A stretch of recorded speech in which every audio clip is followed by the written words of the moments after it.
Welcome to the Condor DM show off script. Tonight, I'm covering spaceships, or not covering. We're going to talk about spaceships and rolling dice systems. We'll see where that goes. It's off script. It's going to be all over the place. I'm in one of those conditions where I think a lot of people would have skipped tonight doing a stream, but I'm crazy. It's one of the reasons I've been a very successful game master for decades. I show up when other people wouldn't show up. I don't ever phone it in, as they say, right? Uh, we're not just jumping right into the conversation. This is roll in time, but I'm starting early because I'm in one of these. Hey, I haven't gotten a lot of sleep, so here I am making sure I wake up before we dive in. I've had to do a lot of notes for tonight's game. I'm going to cover, or tonight's stream. I'm going to cover Traveler, Space Opera. This is spaceships. Spelljammer, and Star Frontier. Hey, what's up, Craig? Nice. I'm glad you're here. I knew my people would know I probably started a little early tonight. I've been feeling a little off, so I was like, you know what? Start now. Start now. Just waiting is just not good. I'm like, I know I'll get over a bump in the road, but I feel it. I know a lot of other people would have called it in for tonight. I'm like, no, I don't have a history of calling it in. But man, I was like, only got so much sleep, but I get a coffee in me. I got some pills. I'm awake. So I thought about how to go about this, because it's like covering 4 different games. I can't just memorize everything. So I got notes. I did a bunch of questions where, no, I know you wouldn't. I knew for sure you'd be here for this one for sure. So it's the 4 games: Spelljammer, Star Frontier, Space Opera, Traveler, and we're going to cover the spaceships from them. But it's like I just can't keep everything in my mind. Remember, it's not like I'm recently doing these games. These are games I did many years ago. So it's me just sort of putting everything back in the memory bank. So I got like notes for them. Basically, I got one part that sort of tells you about the gameplay. I made notes for that to remind myself about the gameplay for them. Then I went over their weapons, their armor, customization, crew, how that works for each one. And I picked those 4 for various reasons, because there's some similarities, but they're very different from each other. And I didn't want the same. I didn't want the same spaceships, and there's some spaceship stuff I don't want to cover in this one because it's for future games I'm going to cover on here. So I don't want to just go, oh, what about this game? Well, I haven't even covered that game, and I don't want to get into those details until I get to that game. So it's like I picked 4 games that I just thought were unique from each other, right? Unique. There's slight similarities, like between Space Opera and Traveler. It is a blast off time. I guarantee it, Monkey. It's going to be a kick-ass night. There are slight similarities between Traveler and Space Opera as far as spaceships. But then you get Star Frontier, which really doesn't open up the spaceships until you get to the Nighthawk expansion. And there's Spelljammer, which is just a completely different beast compared to the other 3, right? Like there's just a variation there. And I thought, that's good. Those 4 are very different. So I'm not just saying the same thing over and over again.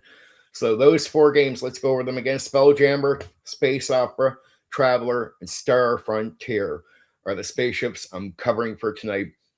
I got some notes on the different dice systems, but we'll see if I get to that. We'll see if I get there.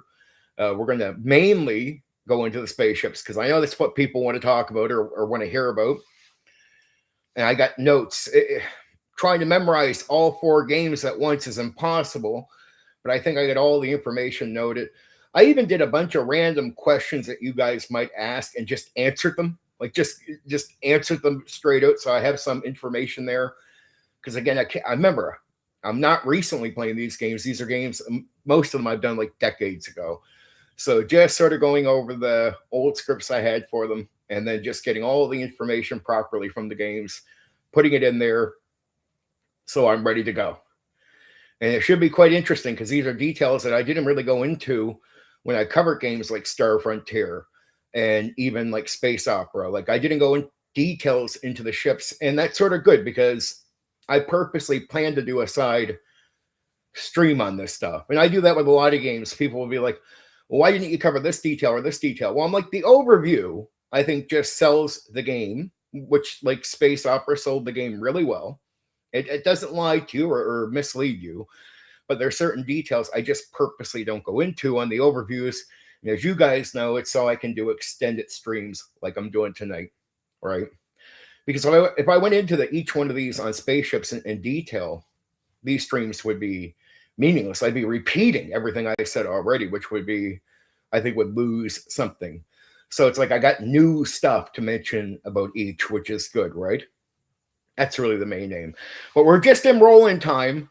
I don't want to dive into all the talk right now about the spaceships, not like instantly. We're just giving some people some time to get here, say they're here, ready for the spaceship talk, right?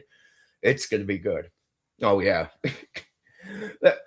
The four of them are mighty different. And if you don't know the differences, I'm going to inform you really well.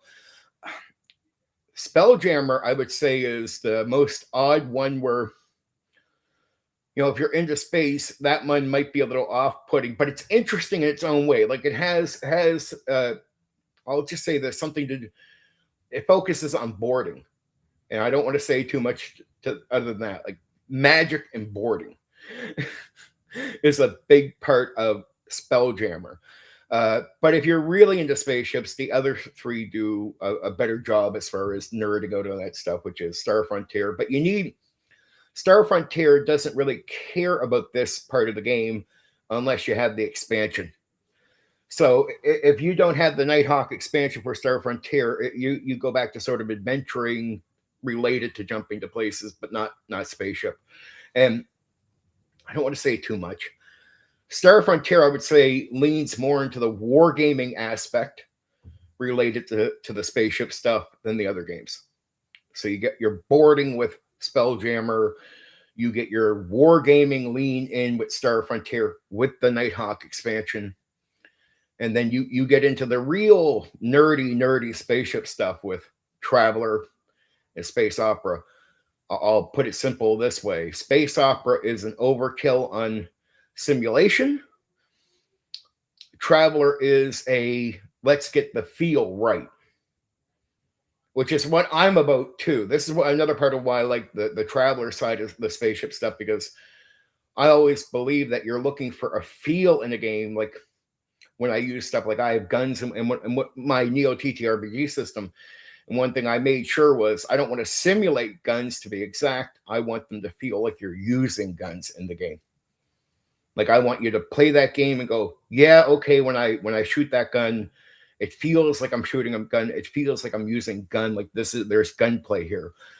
I don't worry so much about simulation, but in old school, simulation is a very, very detailed part. And some nerds just like it regardless to the lack of feel, because they like the details more than the feel sometimes, I swear. Right? Like they'll be like, I just rather the simulation, I rather it be exactly. I'm like, well, okay. I prefer the experience and feel. That's why when it comes to spaceships, I do prefer Traveler out of the four, personally. But you guys might like the others. And I don't want to say more than that, because if I say more than that, I'll just start telling you the whole thing, and then we just go into dive in. I want people to roll in. Most everything I just told you, I'm going to have to repeat anyway. So. And that's on purpose, because I want people to get here for this conversation and hear some of those details. But that's my basic take on the four. But let's go over the four again as people start rolling in. Spelljammer, Space Opera, Traveler, and Star Frontier Nighthawk expansion is the spaceship gimmicks that we're going to focus on tonight. And again, there might be people coming in. Well, what about this one? What about this one? These are other games I haven't covered yet, and I just don't want to do those. And I'm willing to come back to the topic later once I cover some more games and once we get some other variations. But some of the other games are similar to what I'm going to cover anyway. So, right. So there you go. And we'll see if I get to the rolling dice systems, which just once we dive into the spaceship talk, we'll see how far people want to go with that, which we could end up on that for most of the night. So I know that part. And trust me, even though I'm telling you a little bit, I'm not telling you even 5% of the information I have for the spaceship stuff. So be excited. Like if you like just a lead in, that's not even really the start, like over starting the conversation. There's so much to the stuff, which is cool. Which is cool. Modern day gamers would probably be put off mostly by space opera.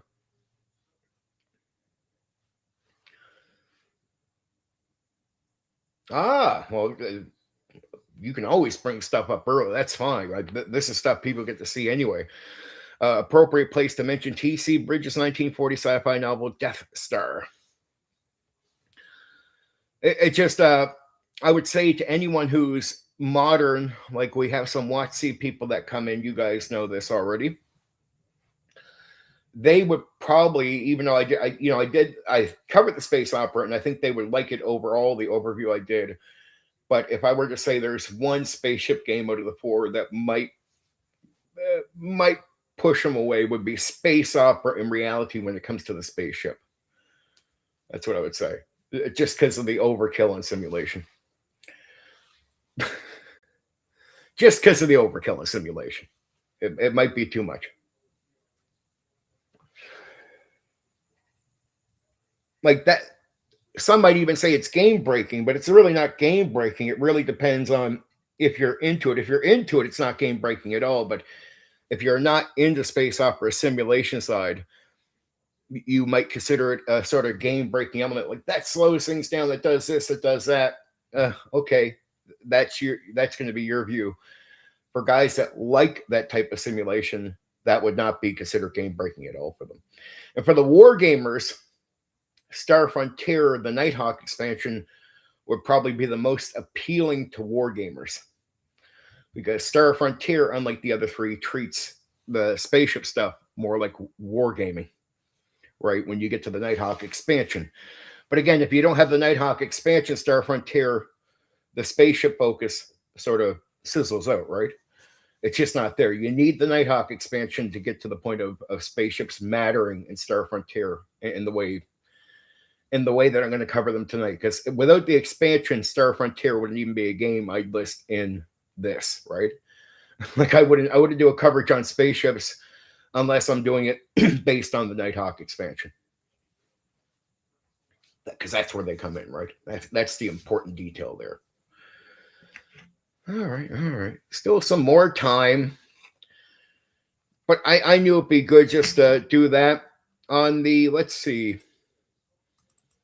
I can cover this right quick. So, Ruin Quest, Call of Cthulhu, basic role play, Warhammer Fantasy, D100 percentile roll under, right? D100 or 2D10s. You succeed if you roll equal to or under your skill percentage. The Traveler is 2D6 system, like a bell curve. How it works, 2D6 plus modifier compared to target number. You're trying to get it over target number, obviously. For Shadowrun, because these are the systems, I just didn't go right into the dice that well. Dice pool, count successes. So when you're doing Shadowrun, you're rolling like a fistful of D6s, and for each success, what is considered a success on a dice roll, the more of those, the better off you are, right? That's what you're looking for, to get more of those going in your favor, not against. The dice pool for Star Wars, ironically, I'm going to hit it, but I actually want to talk about this early. You add them together. It's not successes. You just roll, add it together, and you're looking to beat a difficulty number. Then there's Pendragon, which is D20, and it's a roll under. It's not D20 in the D&D way. You roll under your stat. For Earth Dawn, it's the step dice system. So think of it like levels. So at step 5, you roll a D8. At step 8, you roll 2D6. At step 12, you roll a D10 plus a D8. Roll that combo, and you're looking to beat a target number. And for the last one, just to run through these right quick, it's Rollmaster and MERP. This one, how it works, often D100. It's different dice. Look up the result in the table. So And this one, you're not really looking to roll under or beat a number. You're rolling, and then there's a result that you have to follow on the table. That's what the dice roll always equals out to, some result. It's often D100 you're using in that game. There. So now you can't say that I didn't tell you guys about the different dice systems for the different games. And Star Wars I'll cover at one point. And just so if I don't mention the exact dice system, now you know it's a fistful of D6s, lots of D6s. They're always just looking to be slightly different. The most unique one out of them, I would say, is the last one there. Roll on the table and look at the outcome, because that can be very detailed, those outcomes. That's a different way of doing the dice. All the other ones are just sort of the same thing. Successes or D100, roll under the percentage. It's still just looking for your success and hitting or missing or doing something or performing a skill.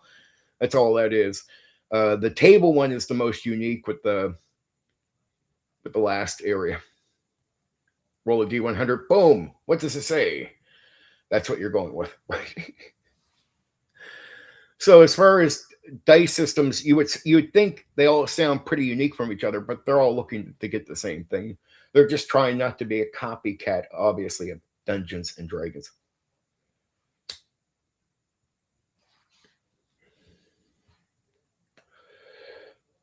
But there you go. At least up front, I've covered the dice system. We'll see if I mention that later again. It's just sometimes I forget to mention those exact details when I'm doing the overview of the games. I just felt like I should mention them on one stream sooner or later. So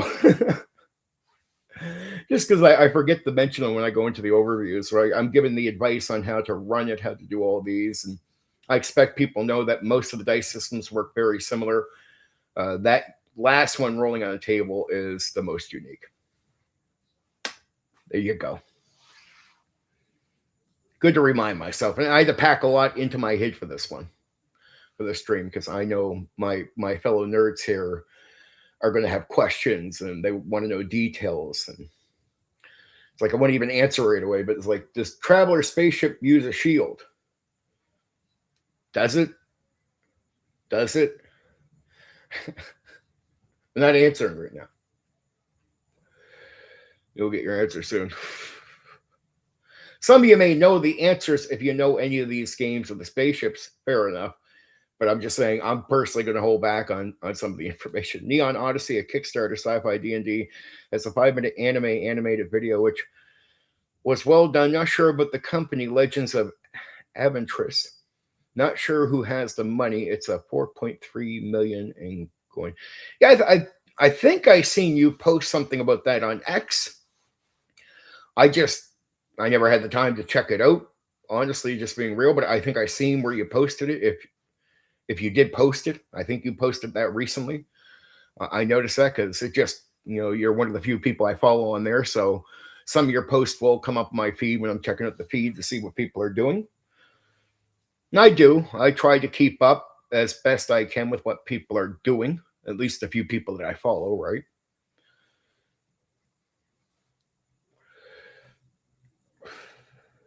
Yeah. It's one maybe at one point I'll look into it. And that's the good thing with all the new games coming out. And I'm playing new games right now that I don't want to talk about. But it's like I feel like I have games to last me forever. The type of content that I'm doing, it has me feeling very secure because I know the right people in my life to run games with and run me. It's like the Horde Wars. I purposely took, I honestly got images for that coverage from ChatGPT. I just didn't care. I said, yeah, it probably isn't even exactly the game because I played it. I know it's not, but I was like, I don't care. I'll just take the images.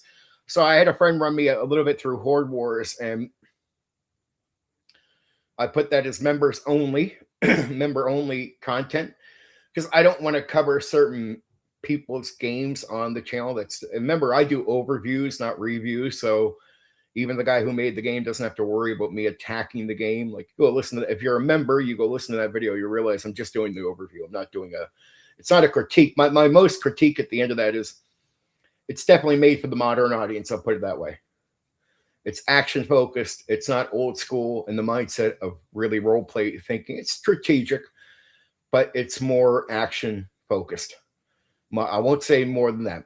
Made definitely for the modern audience, but it makes sense. Why would you make a game that might not have that many, might not appeal to that many? But the thing is, what's weird, the person who made it made a game that you would think, because he interacts with a lot of old school audience, that a lot of the guys might not. Well, they might be into it. I don't know. It's, are they the majority, which are the people that like action, or are they the old school guys, like elites like me, who are used to survival and all that? And you might look at that game and go,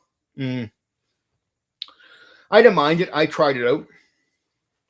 So a friend of mine bugged me for a while. He said, I got that Horde Wars. And I'm like, yeah, I don't really get along with that guy, but I don't care. It's a game. I don't put my personal feelings in front of something. And he jonesed on me to try to play it. And I said, okay. So I didn't run it, but he helped me with the notes I needed. I looked at what he was doing for running it. And I just said, well, I'm going to do an overview, but I'm not going to do the same. It's like, I don't get the worth mentioning details. I don't get the criticisms because it's so new that I have not done that research on that game.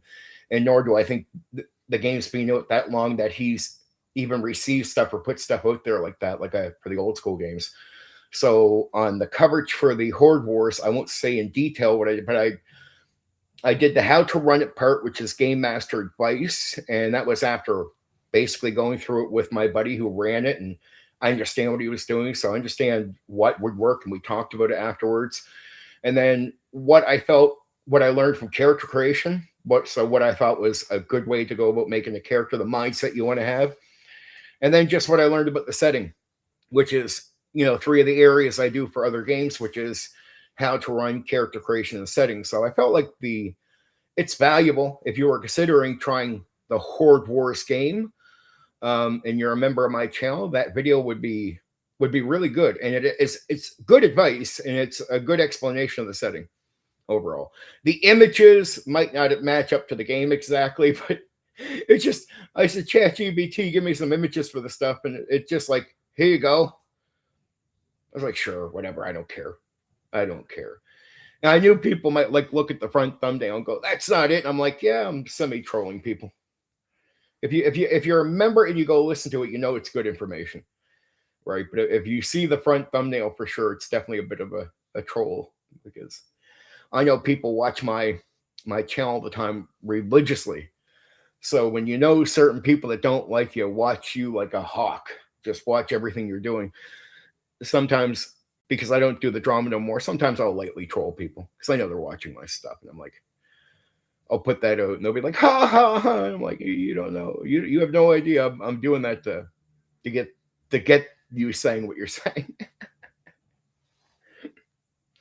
I heard one guy, I didn't even know. I never even checked to see. I don't check people that don't like me. I don't always check what they're posting. People send me the stuff. One guy was telling me that I was being accused of not getting Blackwell's Black Wall. You might want to put it that way. His name spelled right. And I actually did sort of incorrectly spell it Blackwell, Well at first. That was actually incorrect. And then I corrected it and got it right. And after I got it right, I guess guys that don't like me were saying the correct spelling of the way he does his name was incorrect. I was like, because they kept saying he didn't get Blackwell right. I'm like, well, no, he spells it Blackwall. DM Blackwall. That's the guy who made the Horde Wars game. It's Blackwall. I mean, he might be used to hearing people call him Blackwell, because everybody does, I think. But if you actually look at the way he spells out his name, it's Blackwall. Right? It's and actually I actually put it up as Blackwell at first, because I was so used to his name, saying his name, or hearing people say his name, that I thought it was Blackwell for sure. Because whenever I hear people talk about the guy, they go, Blackwell, DM Blackwell. I'm like, well, yeah, but I went to search up his thing to find him, and I kept not being able to find him off that spelling. So I finally just went, okay, I know somebody who definitely does talk to him. And I went and checked, and I found his account on their thing, and it's like Blackwall. I was like, oh, okay. So I corrected the video right away and put the A instead of the E. And I guess some people that were watching me like a hawk, like they always do, or somehow saying I misspelled it. I'm like, no, that's actually the correct way to spell it. I know you're just used to saying Blackwell. They were like, oh, he's dumb spelling it wrong. I'm like, no, I'm not dumb. I was dumb the first time, but not really, because I keep hearing Blackwell, so you assume E-L-L. No, A-L-L. It just confused me. I was like, why ain't I finding this guy?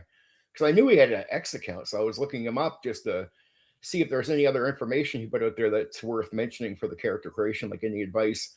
So I didn't have time to listen to streams, but I was like, is there anything he posted? I was like, I never found anything, but I finally found the account. And I was like, oh, it's W-A-L-L.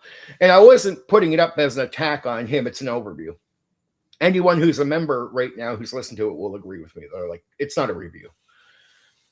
So it wasn't meant as some hitch. It's just I played a bit of it, and I figured, well, I don't want to put out that to the public, but to the members that are willing to financially support me, I was like, well, I'll share my take on game mastering, the character creation, and my take on the setting.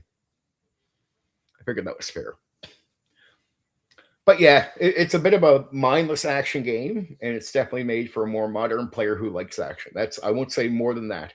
That was my final take on the game. It's definitely not old school survival, think like that, because the way the world's set up, the way everything's set up, it's made initially for the action. It's like rounds of action. I won't say more than that. So if you like some mindless action in a tabletop role-playing game, because a lot of the modern audience does, that game is definitely going to be appealing. But I am surprised when I look at the crowd he talks to, which is the old school, and I'm like, I think you're talking to the wrong crowd. Like I tried the game and I said to myself, wow, he should be talking to 5e people. Why is he on these old school streams? Like this game is made for a different group of people. That's my only take on that. I'm surprised. Maybe he just has no proper WotC guy connections, but he should get them. And he should get on a stream that has that audience. Because I'm like, your game can definitely appeal to that crowd, but you gotta talk to people that are connected to that crowd. But I've seen him on a few streams where it's like none of these guys are connected to that crowd. That crowd hates most of the guys he's going on streams with. I'm like, I mean, and they'll label those people, and if they see you on those streams, they'll assume you're like them, and then suddenly you're cut off from a crowd of people that might like the game, which I thought was okay. I don't know. That's just my take on it. I think an interview with me would have been better because I do have a neutral group of people, and I, as you guys know, and you see it in chat here, I get a fair amount, especially quiet guys that don't say nothing in chat here. I get quite a few WotC guys that watch my my stuff, right? Now, you guys know a few of them that speak up, but I get some credible WotC people that actually check out my content. So it's like, unlike the other guys you're going on streams with, I'm thinking the black hole guy, I actually connect with some of the actual people that game would probably be more. You should cater to those people with it. I mean, I looked it over, and after playing it out, I just realized it's not as old school as I assumed it was going to be. Right? It was like, oh wow, okay, it's like made for WotC people. I don't know. I would here would be my only advice before we jump into the topic. If Blackwell ever hears this, and it'd be surprising because it's a guy who's not even a big fan of mine, but I won't say his full name because I don't believe in promoting the guy. There's a guy named Daniel out there, and he probably connects with some of those people. And I think it would be wise if those two connected for a stream. Blackwell should go on his stream and talk to him. Because there's a few people I would assume in the WotC world that definitely watch that guy. I assume he talks about a certain game he likes. So that would probably be a better connection for that guy. We'll leave it at that. I won't say more. In about a minute, we're going to start on the spaceship stuff. I'm going to start off by mentioning some stuff, guys. And then you can start asking me questions. We can dive into it. We can dive into it.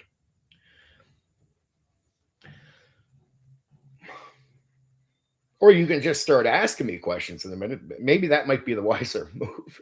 Because I know you guys are holding off, not asking me questions, which is good. So maybe maybe we could pretty much start now. Like I'll leave it open if you guys want to ask me some questions here. The door is open. We could say we're started on the spaceship stuff. If you don't have a lot of questions or there's not much coming in here, I will definitely mention some stuff in a few minutes. Right. So just like I said, even on off script night, even if people go quiet and chat, don't worry. I always have plans to talk, right? But yeah, because I think if I mention stuff, I just end up just answering questions that I think you guys should be asking me. This is off script. This is for you, not for me to read from a thing for you. Those nights I'm here to purely entertain, but there's, like I said, off script night is because I want to interact with you guys more than just reading from something, right? Because I know there's a lot of value in just talking to you guys. So you know the games I'm covering: Spelljammer, Star Frontier, the Nighthawk expansion, Traveler, and Space Opera. Now, I don't care how general the questions is. I got general answers. But I'll let you guys potentially lead the way. So I'll give you guys a minute here to think of a question or something. And you could just throw it at me. Like I might have to dig up my notes and get the answer for you that way, because it's like I don't got every detail memorized. Maybe I do. We'll see. We'll see how fast my mind accesses information for you. I read over this stuff a bunch of times, but remember, these games I haven't ran or played in decades to this point, most of them. But I know them. I know them. I pretty much mentioned the dice system, so I don't think we got to go into that. Like, that stuff is just basic. Like, the dice systems for the games are basic. I mentioned those. I don't think we got to dive into those. Like, if I say what combat is, you don't got to worry about, like, well, what dice system are you using? It's still just using the basic dice system, but the generalization, if it's fast or slow, I got notes for that.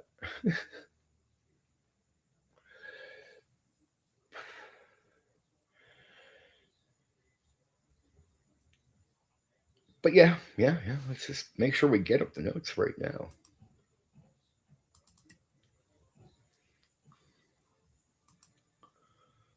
Well, here, I'll go. You want to know what? I'll go over one because it is the most obvious one to go over, which is Traveler, because I've been mentioning that more than others right now. So let me give you an example. Traveler, ship scare, and customization. So weapons for Traveler.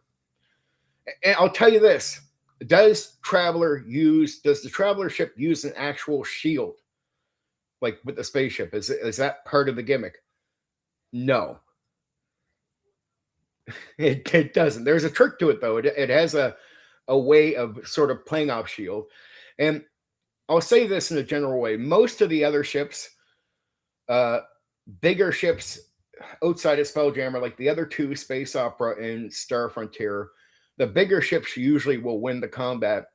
Where Traveler, on the other hand, there's more maneuvers and options there for combat, so a smaller ship can actually win. Right? You'll find more in a variation there. So weapons for a ship for Traveler is lasers, which is like beam and pulse. They're reliable and they don't got ammo. There's no ammo needed. They have missiles, which do high damage, limited ammo for the missiles, and they can be countered. Sandcasters, these are the shield things, but they're also they're defensive weapons, and they can block lasers. They act like shields, right? And larger ships get particle beams and fusion guns. So if you have a larger ship in Traveler, you can get like particle beams and fusion guns. But the regular ships can have lasers, beam, and pulse. They don't have ammo. You just shoot. Missiles, on the other hand, they are ammo, high damage, limited ammo, and they can be countered. It's a start on the guns or on the weapons.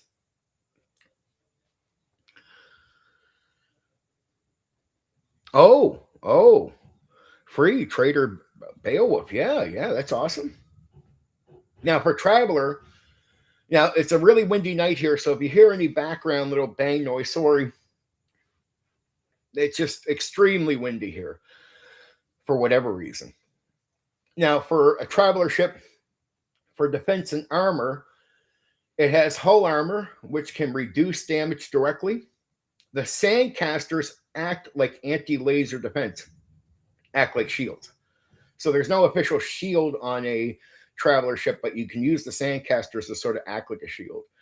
And then it has evasion matters. So armor alone won't save you with defense. So there is maneuvers. That's where I told you, like with maneuvers, you can beat a bigger ship, but also defensively, it acts as a form of defense for you. So for traveler, when you get to the customization part, you can build a ship from scratch in this game. There's a jump drive, range between systems. There's a maneuver drive, which is based on speed and agility. There's a power plant, limits everything else. Trade-offs, more guns equal less cargo. So if you want more guns, you got to give up some space to take stuff. Bigger drive equals more fuel space. So, I mean, it just means you can go for longer. And you can tweak crew size, cargo holds, weapon loadouts, and fuel reserves. Here's a line I put down. Traveler ships are engineered. Every ton matters, and every upgrade costs you something else. So there's always trade-offs with this ship.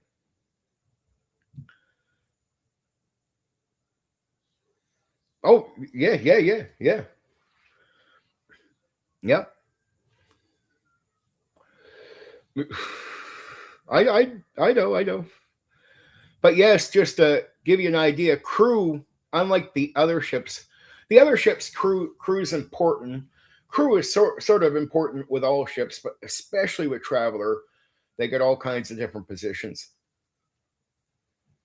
So that's Traveler. Traveler again is there. There's that bit of customization, the guns and everything else. It's not an overkill on simulation. It is a little bit more direct, and the gameplay with ships is really fast. It's fast and short, though. Like, it doesn't take much. A couple shots can pretty much end the battle right there. So it's quick, but it's very, very diddly. Okay, now we'll jump over to Space Opera, because I didn't cover this in detail when I covered Space Opera. Ships, gear, and customization. Weapons, it has a wide range. Lasers, plasma, missiles, energy weapons, often tied to power allocation and system control. Sorry about any background noise. Like I said, windy. So defense and armor here, it actually has shields plus armor. Both exist for these ships because everything exists for a space opera ship. Shields can absorb or deflect damage.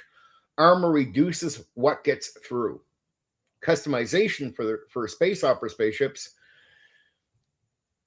I would say you can customize like very detailed engines, sensors, computers, weapons, and shields. It will often include power management systems, detailed subsystem damage. You can fine-tune almost everything. Sensor strength, targeting systems, shield strength of zones. And here's a sort of line I put down to sort of give you an idea. Space Opera lets you tinker with everything, but you pay for it in complexity. So it can slow the gameplay down. It can make gameplay on the ship in very micromanaged stuff. Like, it can overtake what you're doing. If you're there for a session, and if you're doing spaceship stuff, but like say you're making the spaceship, customizing, you can spend more time on this than just playing the game straight out. Right? For some people, that would be like that sort of game breaking. For other people, that's not game breaking at all.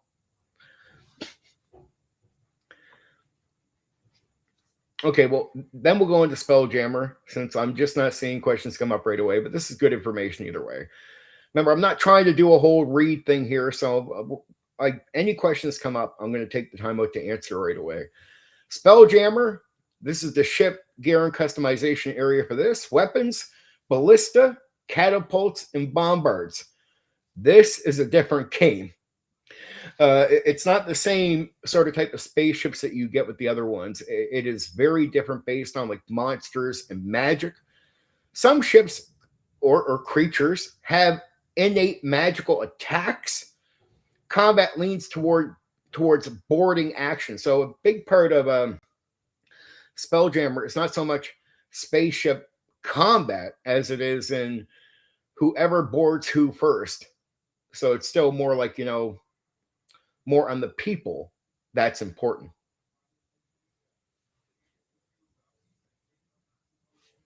Oh, when it comes to simulation, I totally get what you're saying there.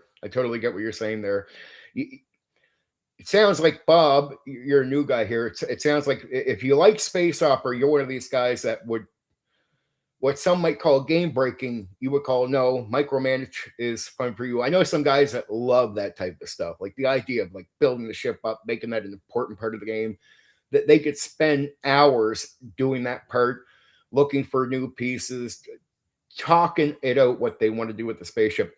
But you sacrifice gameplay, some of the normalcy in gameplay for it. Star Frontier treats it more like wargaming, but that treats it more like just pure simulation. If you like getting into spaceships, space opera is going to feed your need. So that's, weapons aren't much for Spelljammer. It's just a different, faster game. It's not, the other games focus on the spaceship as important, where Spelljammer, the spaceship is just a thing to get the characters from one place to another. So it's still more characters and more what they do. That's why boarding in that game for Spelljammer is really a big thing. It's more about what the characters are doing. It's less about the focus on the spaceship, but it is different. Defense and armor. Ship has hull points like hit points. There's no exact armor system like a sci-fi. Defense is maneuvering, crew, and boarding before being boarded. That's sort of the way you want to defend yourself, is you getting to them before they get to you. That's really it. It's a race to see who does it first. The customization side of Spelljammer is very, very limited. Like, to the point it's non-existent when you compare it to space opera. Main engine equals Spelljammer helm that you're going to wear, and it's going to take energy from you, magic energy. Ship differences come from ship type, nautiloid, galleon. You can swap weapons, siege gear, crew roles. Magic can modify ships, but not systematized, I would say. You don't build Spelljammer ships. You use them like fantasy warships, almost like being at sea, right? They just don't, it's different. They don't treat spaceships in the way you would expect a game like that to be. But that's what makes it a bit different, right? And the last one I'll cover here, just on these basic details. I got more stuff, but I don't want to just keep reading, give you guys time to comment after I'm done.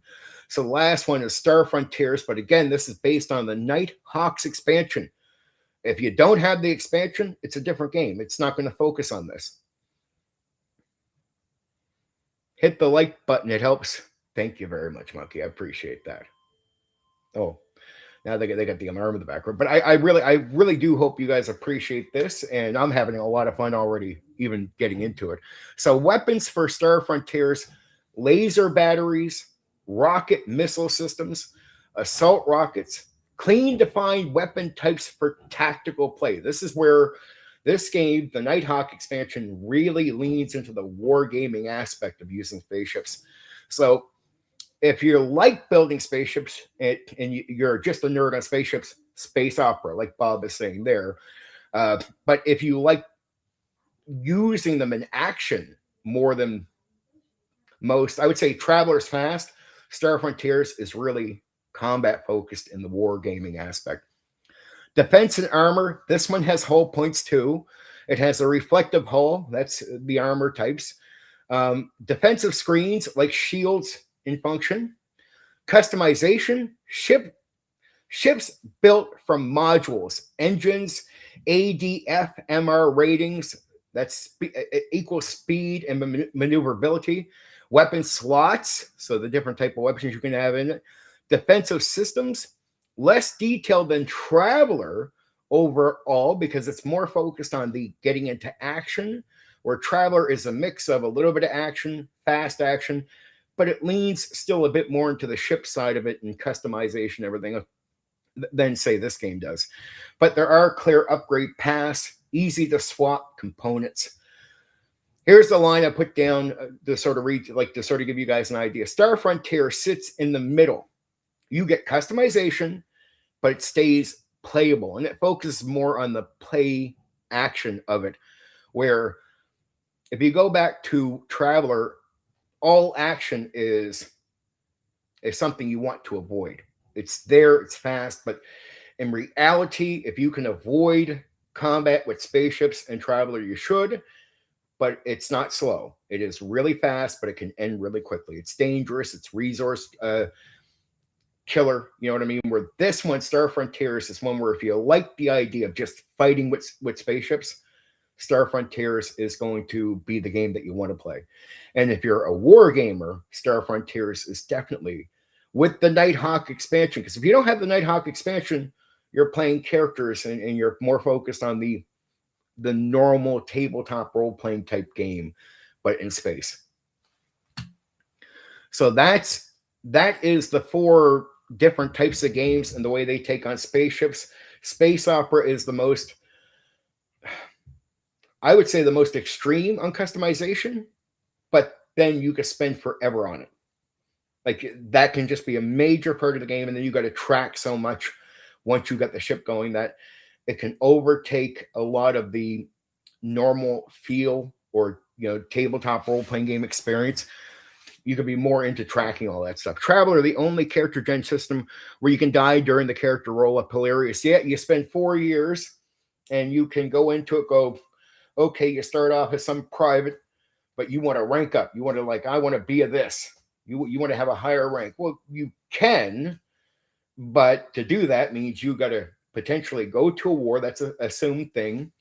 And you'll spend a number of years of your life working up from that lower end rank to the higher rank. And in that process, you got to roll a dice. And if you roll it, if it goes bad for you, your character dies in combat. And what's even worse is you roll your stats up at the start. So if you roll really good stats, and then you go to upgrade your character, when they die, there goes the stats. I mean, and if a game master is going to enforce it, you're not going to be able to use those stats again. So then you got to re-roll the stats, and then you got to decide, do you want to gamble years of your life? And you can do that quite a few times, and there can be limitations depending on who's running it. Like the book will give you suggestions on limitations, but it does sort of lean into language that says it's really on the person that runs it if they want to go further. So you can let people, and when you're going for the higher ranks, you start off getting so many skills, but the higher ranks you get means you can start adding on to the skills, upgrading skills. You have stuff like that. So it's, if you want to spend your life, that's where you're going to die. So every time you want to rank up, you're spending so much of your life to do that. I mean, so many years of your life is going to go by, and it's just, do you die during that time or do you survive? And if you survive based on a good dice roll, well, you got a higher rank, you're improved, but you can improve again. But you got to gamble again. And that's where you die during character creation. Right. So really that is a serious role. Like you pretty much start off as all sort of low end people if you want to, but then again, you're limited on skills. You're limited on options for the character right away. So a lot of people usually will try to rank up most. Now, if you got a good group of players and they know the others are successful going in, occasionally you get a player that will just take the low rank and start. Just start the game at the low end. I mean, but usually most people want to upgrade. But upgrading is risky. There's just pretty much no other game that does that, where you're spending your years of your life and then potentially putting your life on the line to die. I prefer Traveler at the end of the day, as you guys know. The design element of space opera ships definitely borrows from Lensman's books. There are cosmic armed race in the setting, which leads to numerous epic space battles. You can dive right into it, but the more you, like again with the space opera thing, the more you upgrade, the more you're tracking during everything you're doing. It definitely has a little bit slower combat than Traveler in that way, but it lasts a little bit. It potentially can last a little bit longer, but unlike Traveler, if you're a smaller ship dealing with a bigger ship, and most of the time the bigger ship's going to win. The only one where that's not just pure spaceship battle. Traveler, the smaller ship with maneuvers and that, can win with tricks. It's still more dangerous at the end of the day. And unlike the other ones, you should avoid combat more with Traveler. That would be my suggestion, but you have a better chance of surviving in that way. When you get to Spelljammer, it's a different game. It's all about, really, your characters are more important than the ship itself. So it's fast. It doesn't really hold on spaceship battle in the same way, even though it sort of can. It can lean a bit into it. It's really about who boards, because boarding is your power move. That's where you can beat a bigger ship. You can beat a more stronger ship if you board them, and you're on the boarding party, you're going to take them apart from the inside. That's how you can overcome a threat. But yeah, in Spelljammer, if you don't do the boarding thing, or if they come to board you, that's going to be the race to gameplay right there. That's the unique. So spaceship combat for Spelljammer is it's vastly different. The one most guys tell me they like the most is the expansion Nighthawk wargaming aspect of the spaceship battle, because that is, you're going to play with miniatures most of the time, where if you go to Traveler, that's abstract. Like, most people that use Traveler, it's up here. Space Opera can be the same thing up here, but then again, now you're tracking all the different customization parts of your ship. Like, how much have you customized your ship before going into battle? How much damage are you taking? You got to track. You can end up tracking so much more. It doesn't mean you're going to do that with Space Opera, but you can. And usually guys do. That's the thing, right? Because you find out, well, I can improve this. I can get this up. And you find out all these things you can do with your spaceship. And you're like, that's where people get stuck on that. That's where they get stuck. You see, so here's the way I wrote down some direct comparisons. What matters most? Weapons complexity. Most detailed is Space Opera, as I've been explaining. Most practical when it comes to weapons is Traveler, right? The most tactical, as I've been making it clear, Star Frontiers, the Nighthawk expansion. And then most thematic is going to be Spelljammer. Spelljammer is a lot less about the simulation in that way. It's more about fast gameplay, more still leaning into like a normal tabletop role-playing game of space. Defense style. So is this sci-fi? Is this a sci-fi game? I'm talking about 4. So I'm covering Traveler, Space Opera, Spelljammer, and Star Frontiers, but the Nighthawk expansion. If you only have Star Frontiers without the Nighthawk expansion, it goes into a normal, mostly focused on your character's tabletop role-playing game of space. If you get the Nighthawk expansion there, Miles, now you can go into your miniatures and you get a spaceship, and it becomes a major focus. And you can go into combat. Space Opera has the combat a little bit longer lasting than, say, Traveler. You guys play a bit of that, but it can be overwhelming with all the customization. So it can slow the gameplay down, right? It can really slow the gameplay down. I find Star Frontiers, if you're really looking for fighting with spaceships, that's going to be your best call.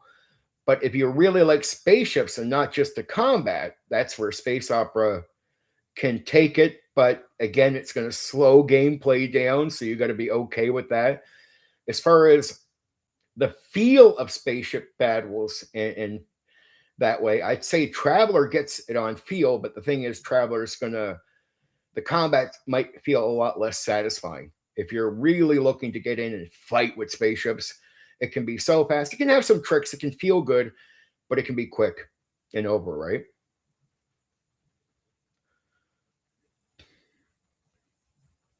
Starfighter. You're new school, Miles. You're one of the WotC guys I was talking about. If I were to suggest a game here for you to play, like really for you,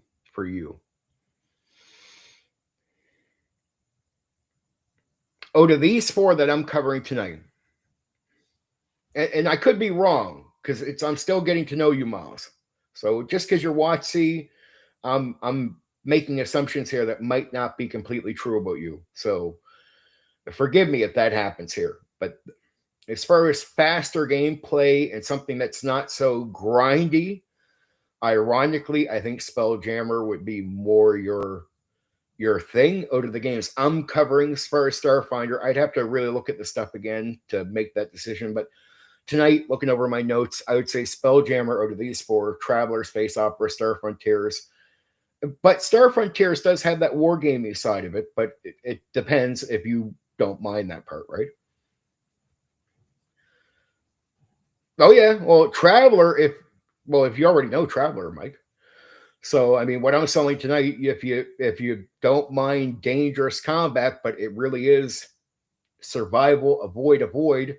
The combat can be really cool, but realistically, it all combat in Traveler is almost like consequence and to a degree considered punishment. So you should basically, if you're someone looking for spaceship combat, it can be cool, but if you're looking for it, Traveler's not the game. Because really, as you know, Mike, your aim in Traveler is at best to negotiate before combat, because combat can end you pretty quickly. Even the spaceship stuff could just be over really quick. But it's one of the only of the four games where if you're taking on a bigger ship, because of the maneuverability, because of the tricks you can use in Traveler, you do have a slightly better chance of surviving. Spelljammer can be that way if you can get to the other ship and board them right away, and from the inside take them down. But if you don't have time to board, or they're coming to board you and they have more people, that can be very dangerous. If you do try spaceship combat in that zone, the bigger ship's going to win most of the time. But Spelljammer, for a someone who's playing WotC and likes action, but like speed, Spelljammer might be your cup of tea. But if you like miniature gameplay, it could be Star Frontier. But Star Frontier is a bit slower than, well, maybe, I don't know. That's an up and down. It's hard for me to say which one, but maybe a toss-up between Star Frontiers and Spelljammer would be the two here I would say check out. So defense style, like I said, Traveler is armor plus countermeasures, because it doesn't have a shield, but it does have the sand, gimmick where it is about, you can use that like a shield. It's a tricky thing. Space Opera has shields, armor, and systems. Space Opera has everything, but slower gameplay overall, even in the combat area. Star Frontiers has hull plus screens. Spelljammer just has hit points and positioning. It just has it doesn't focus on the spaceship in the way the others do. For comparison, customization depth, deepest engineering level, I'd still say Traveler. Most granular, not almost overkill. I would say overkill. I put almost overkill. I should just say overkill, because the people that are going to play are going to over fucking deal with it. They always do. Space Opera, I'm sure that guy that was here earlier would understand that too. You can't really get away from it. They're always going to overkill on that one, even though it says you can when you read over the game. Players just do. Balanced for customization, Star Frontiers has to take it. There's some customization, and it's some. Minimal is Spelljammer. There's just not much. A few weapon replacements, but it's just not a focus again on the spaceship like the other games. I'd say bottom line here, Traveler, you design ships like a real engineer. Every system is a trade-off. So it's like you take one thing, you've got to give it something else. Space Opera is maximum detail if you want full control over every subsystem. Overkill. Spelljammer, ships are platforms for adventure, not systems to optimize. So the spaceship is background compared to the characters and adventuring and focusing on the actual characters more than the ship is not the centerpiece. It's not a big piece of the pie there. Star Frontiers, tactical and modular enough, depth without slowing the game. I would say that because the game is initially made without it, and then when you bring the expansion on, even though it plays more like a war game, it definitely doesn't try to overkill what already exists. So you already have a game existing where it's a tabletop role-playing game based on the characters of space. It doesn't try to take from that, but it does bring in a sort of wargamey element. Hope all that's not too vague for my fellow nerds here.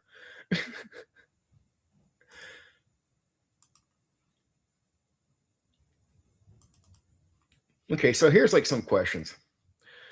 Which game lets you min-max ships the hardest? Traveler, real trade-offs, tight design limits. Space opera, technically more knobs, but it could be considered messy. Like really messy, because you could focus on it so much it gets all over the place and starts slowing the game down to the point of some people will call it breaking. Traveler is controlled min-maxing. Space opera is Wild West min-maxing. Because if you take it too far, then you got to check all these subsystems out. You got to track everything during combat while you're traveling. You got to you track the spaceship more than you overall just play the characters in the game. That's the thing. You've been traveling to combat. You're constantly managing the ship. Like that's how far out you can get with space opera. Just you can put yourself in a constant. You need to track the ship at every turn in a way that the other ones don't. Traveler, the ship is what I like about it. There's a trade-off. So there's only so much you're going to track.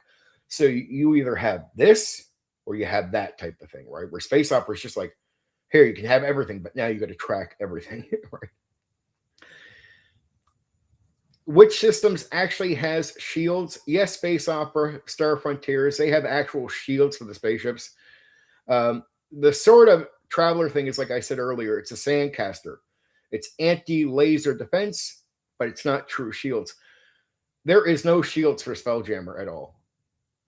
Real shields, Space Opera and Star Frontiers. Traveler fakes it. That's what I would say. That's what I do say here. Spelljammer doesn't bother because it just doesn't care. Can you customize ships heavily in Spelljammer? No. You can customize crew and weapons, but not the ship itself. So you can decide on some different weapons for the ship for a Spelljammer game. You can even basically do different types of crews. That's the customization part, but the ship itself is just it's just not a main focus. It is really to get your characters from one place to another because it's about the characters, less about the ship. So here's like one, which system is more realistic? Traveler, I would say, is clean. It feels clean, grounded in like realism. Space Opera is more detailed, but some would say almost less playable because there's so much tracking of it. You stop feeling like you're even playing a proper tabletop role-playing game. You feel like you're just sort of playing a tracking of the spaceship. Like it takes away from a lot of the role play you'd focus on because you're going to focus so much on the ship. Traveler feels real. Our friend Mike here would understand what I'm saying by that. Space Opera simulates real, but it doesn't give you the feeling. And that's why I said earlier why I prefer Traveler over Space Opera. Space Opera is for those who would come in and go, man, I want everything exactly as I know, like real. Well, on the simulation part, Space Opera gets it, but I can put certain simulating factors away. Like this is where I separate some from some of my old school guys. They'll want to be more like Space Opera, even like in D&D and other games that we play, where I'll sacrifice some things for a feel. Like to me, the feel of real, the illusion, as I've used the term, you guys heard me say this before, the illusion of real is more important to me than the exact rules sort of lining up with trying to simulate the exact real. Because to me, the experience is more important. So the feel, the illusion of the real becomes more important to the experience overall. That's why I prefer Traveler, as Mike is saying here, prefers Traveler over the games I'm covering tonight. Which one has the best ship combat? Well, this could depend on what you mean by that, what you're looking for. Tactical, though, as I said earlier, the best ship combat tactically is Star Frontiers with the Nighthawk expansion. It outright, if you just like spaceship combat, You're going to last longer. It's going to feel like you're fighting through it. And it has that sort of wargamey approach. That's the one where you're really going to use miniatures over abstract. Traveler is, as we know, with all combat, spaceship, or even with the characters, is fast and diddly. It sort of just seems to be that way. It does have the one gimmick the others don't, where, again, if you're faced with a bigger ship, with some smart play, you could outmaneuver it and actually take the bigger ship down, or defeat the bigger ship in some way. Detailed combat, but slow, is always going to be space opera. Cinematic would be Spelljammer. It does have some of the combat, but it's meant to be sort of fast, but really more like showboaty. The boarding part of that game, getting on the other ship and your character's taking care of most of the actual action. That's what Spelljammer is looking for. It cares less about the spaceship. So best depends on tactics, speed, or detail. All these, I would say, pick a different lane.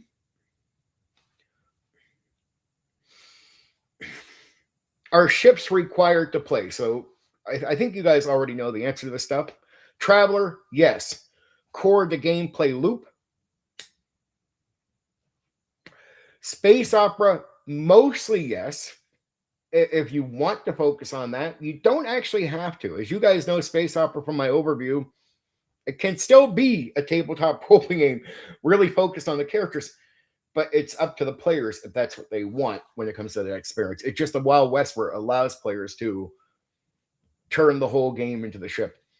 Star Frontiers, optional unless, again, you're using the Nighthawk expansion. If you're not using the Nighthawk expansion, it turns more into characters going to different planets, and now you're into a more typical game.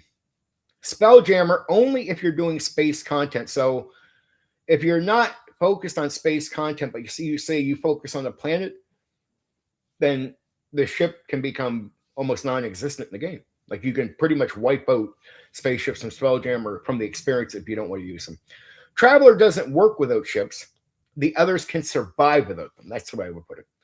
So all the other games, including space opera, ironically, can get by without the focus on spaceships. Which systems let players break the game with ships? Well, we already know space opera, too many variables. Traveler, only if they say, this is one thing even the book says, you can break it if there's a referee asleep, meaning, what does it really mean? If the referee just lets you fuck around too much with Traveler, you could potentially break the experience with the game with the ship. Like, you can take that too far. Space opera breaks itself. That's the way I would put it. Traveler only breaks if you let it. And that's really more on the game master at that point. Players lead the Traveler game more than the game master. But there's some areas where still the old school referee authority still plays a role in some major ways, and that's one of the areas. And I already told you that when it comes to bigger ships winning, Spelljammer, boarding flips everything. So in Spelljammer, the bigger ship can win. Boarding can flip the entire thing on its head. And Traveler, small ships can evade or outplay. The other two, definitely, most likely, Space Opera and Star Frontiers. Star Frontiers, it will say, depends on tactics, but I find most of the time, if you're putting smaller ships against bigger ships, usually done. Space Opera, usually yes, if the ships are optimized that you're going against. So it depends on. There's still some depends. It doesn't mean for sure with the other two. It's just most of the time the other two is yes, bigger ship wins. Size helps, but it's not auto win unless the system is loose. True. But from my experience, it doesn't matter what the designers would say there. Most of the time, certain elements happen. So these are some questions I just wrote down that you could possibly be asking. So I'd have some really notes on this, like which game handles crew roles best? We all know Traveler gets this. It wins. Clear roles, pilot, engineer, gunner. As we know, it's the one game out of the four where your character can die during character creation. Traveler makes every seat matter. So it's really important the roles you take on when you're when you're doing the Traveler game.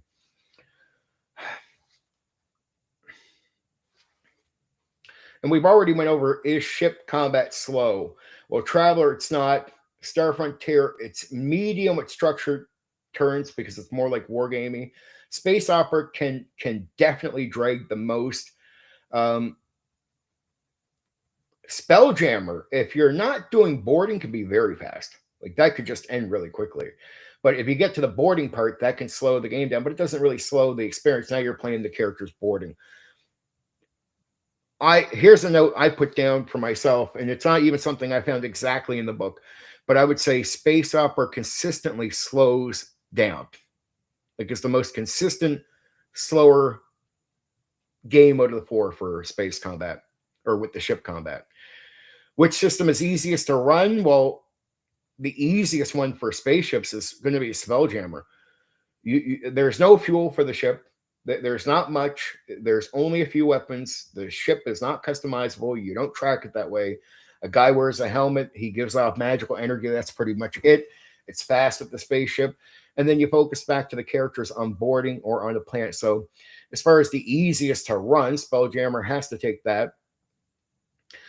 You know, I'll be honest with you. As much as I like Traveler, Traveler is more challenging to run than Star Frontier. Star Frontiers is easier if you're the game master to run Star Frontiers even over Traveler. I would say that's just honest. But if you're used to Traveler, like I am, that I could flip that. But for most people, I'd say Star Frontiers is easier on the running end. Harder would be Traveler, but the hardest to run overall because you got to help players track everything, and it can be slow when you're trying to pace things, but it's really hard. Space Opera has to be the hardest out of the four to run as a game master. Spelljammer is like you get into it faster. That's why I say it's probably more appealing to the more modern player than most of the games here. Space Opera is, as I put it down, homework. Just a lot of tracking. Can you run a campaign just about ships? Well, Traveler, yes, you sort of have to. That's normal. Space Opera, yes. Star Frontiers, only if you have the Nighthawk expansions does it really become a thing. Spelljammer, not really. It needs adventure to support it because it is more about the characters and what they're doing. So you really need points to put them on places and let the adventure happen. So the whole game can't be around the spaceship for Spelljammer. If you're looking for that, Spelljammer is not going to be your thing. Traveler is built for space or spaceship campaigns. Spelljammer isn't. The other two can be as well for, like, you can actually run them, but Traveler is the easiest to achieve because it just does focus on the spaceship as being a major piece of the pie. Which system feels most fun versus technical? Well, if you're looking for especially modern players, but overall, if you didn't want to get tracked down with things, I'd have to say on the fast, fun side of it, if I'm just telling this to a new person, not my personal taste, this is me taking my personal taste out, I'd have to go back to Spelljammer. I'd even have to put on the balance side Star Frontiers. If you're like me, you would prefer Traveler. But if you're someone who hasn't tried these before, Traveler might be Spelljammer, Star Frontiers, Traveler. And of course, the most technical is going to be Space Opera. That Space Opera is very unique. It's cool, but you need certain people. Spelljammer is basically fun first. Space Opera is system first. That's the way I would put it. Do ships matter outside of combat? Traveler, yes. Money, travel, survival. So the ship is the game. It's not just combat, right? The ship is the game for Traveler. That's how you're going to get around the places, do your business. So all around, the ship is it's another character in the game. I would almost put it that way. Space Opera, yes. Does the ship matter outside of combat? Systems matter constantly. So you're tracking even when you travel. So part of the customization thing with the Space Opera, it's not just that it's going to tie you down in combat. It's going to tie you down every part of the game. So the more you do on the stuff, the longer everything takes. That's the broken piece of what they call Space Opera. Star Frontiers, the ship The ships can somewhat matter for travel and that, but it really focuses more on the combat than the other two games. So it puts a more, it emphasizes that. Spelljammer, mostly travel device to begin with, right?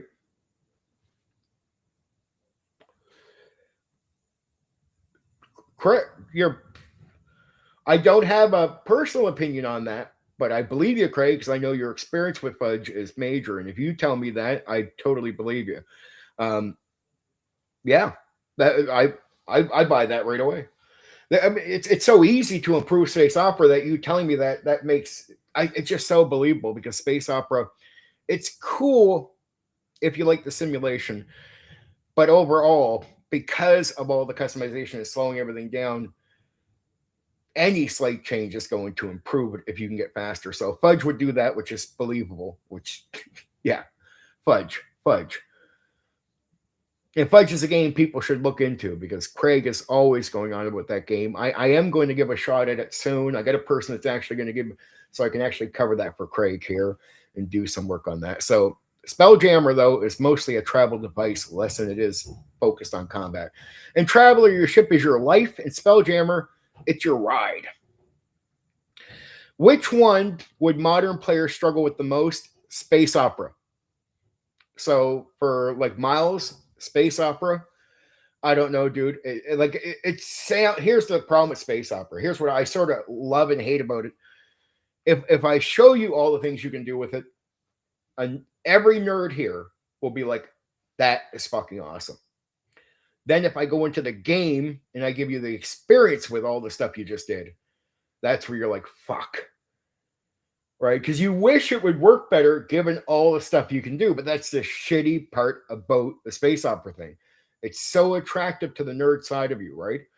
It really is. Like this could probably appeal to everybody here, even including Miles, ironically. But in gameplay, that's the part that would kill you. The way I put it here, it's modern players hit a wall with space opera fast. That's at least that's what I've been told from other people that still run that game. And there are people that still run that game. All four games solved ships differently. Traveler made them economic survival tools. So it's less about combat because you're looking to avoid combat. It's going back to that old survivor focus. Space Opera made them engineering projects. You're more focused on them than the rest of the game in and out of combat. So it kills that way. Star Frontiers made them tactical units in a war game style. And Spelljammer made them a fantasy set piece or fantasy set pieces, right?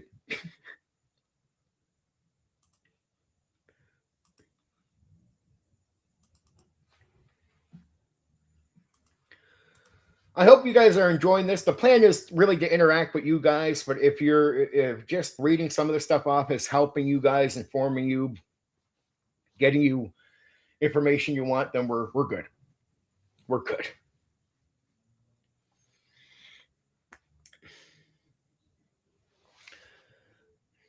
So I do have some other notes, but I'm going to give you guys some.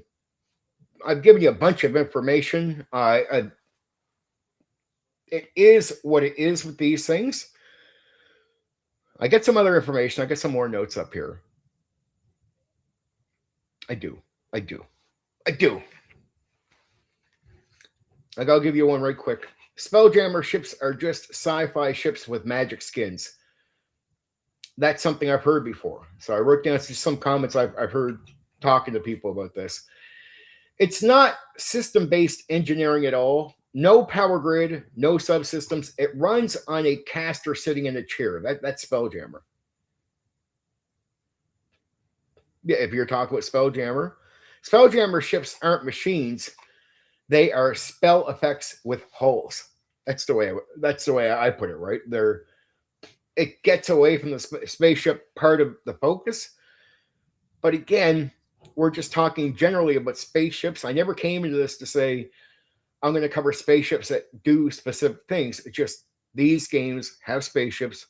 They have a focus on them to the point, and each one of them has a different focus. And I thought that's why I picked these four specifically because they're so different from each other in certain ways.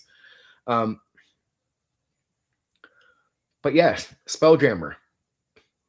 It's just so leaning away from the importance of the ship that you're still more important based on the characters. So it can be faster in that way, and even the length of boarding is still more interactive than slow because you're playing more to your characters and worrying about spaceship battles. So that's that. And you already know the bigger ship gimmick. I'm not going to go over that again. I heard one person tell me one time, and I had to correct them. Space opera is just Traveler, but more detailed. To me, it's a different design philosophy. In fact, Traveler is controlled systems with limits, so you don't get too far. The limitation should be put in there, should be enforced by the referee.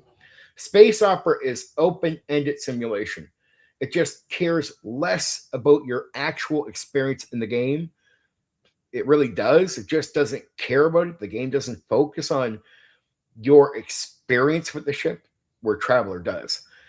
But Space Opera does one thing Traveler doesn't. It makes the combat more action orientated, where Traveler is there's action there, but you should be avoiding it. And when you do get to action, you find out right away why you should avoid it, because it is so fast and dangerous that you're like, yeah, I don't want to do this again. That's how quick you can find out you don't want to really be doing combat in Traveler, right? Like as far as spaceship combat, you get into it. That's where you learn right away. That's not good. Traveler should restrict you. Space Opera lets you drown in options. And that's the way I put it. Space Opera lets you drown in options. Like you can do all this, but everything you customize and upgrade, now you got to track that thing like throughout the combat, throughout the traveling in the game. And again, you'll be more focused on getting that right if you're doing it right. Because if you take that away and make it too easy, it's like letting people cheat. That it's overkills the game too. So in a way, you don't want that. In a way, you sort of what's shitty about Space Opera is you have to apply this stuff. So you got to find players that are okay with it. Now, I've actually ran Space Opera in the ship area where I've had players that actually enjoyed that craziness. But I would say that's a small percentage of people in the hobby. So most people are going to find they're going to want to do the stuff. That's the crazy part because you'll nerd out on it. It's just once I get you into the gameplay part of it, like you did all this stuff with the spaceship, it's fucking awesome. Then we got to play, and you're like, okay, you got to keep track of this. All right, you got to keep track of that, and you'll find yourself doing that more than anything else in the game. And that's where it becomes unfun because you have to properly do it. You got to constantly focus on it. What are we focusing on our characters? Right now, we're focused on the ship, dude. That's going to be a necessary focus unless you get away from focusing on the ship and get yourself somewhere with your characters. Just saying.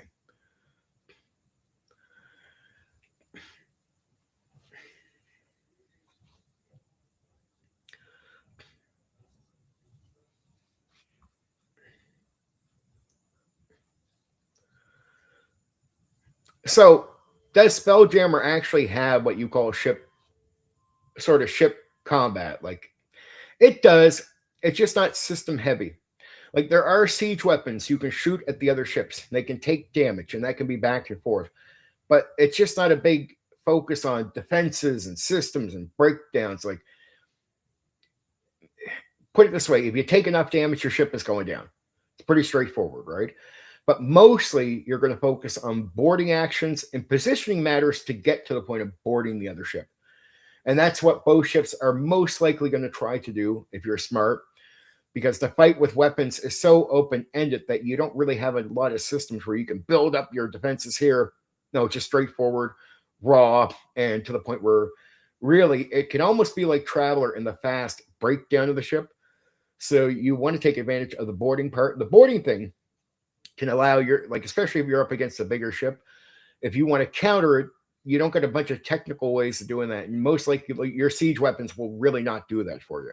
So if you want a chance against a bigger ship, boarding it can turn around because now your characters can get in and take ownership of the combat, right? Now your actions with the characters more matter, and you're boarding, you're getting on. And then you just don't want to be boarded, because then you're on the defense right away. That's why you boarding them, you going into the attack, getting them and separating them in different parts of the ship is really important. But if they come in on you, well, now you're on your ship in different places. Now you could be overwhelmed by the guys. That's why boarding, who boards first, who gets to boarding, is really important in that game. So Spelljammer combat isn't missing. It just skips the math and the focus because of the lack of the technical side of the spaceship stuff, right?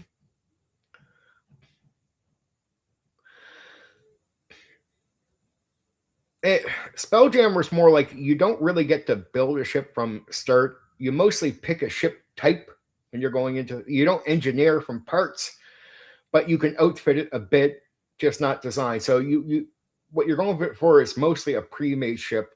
This is what it is. You can add some light layers onto that, just not much. So you outfit a Spelljammer ship. You don't build it. The other ones you mostly build. Like Traveler, you could build your ship from scratch. Space Opera, clearly.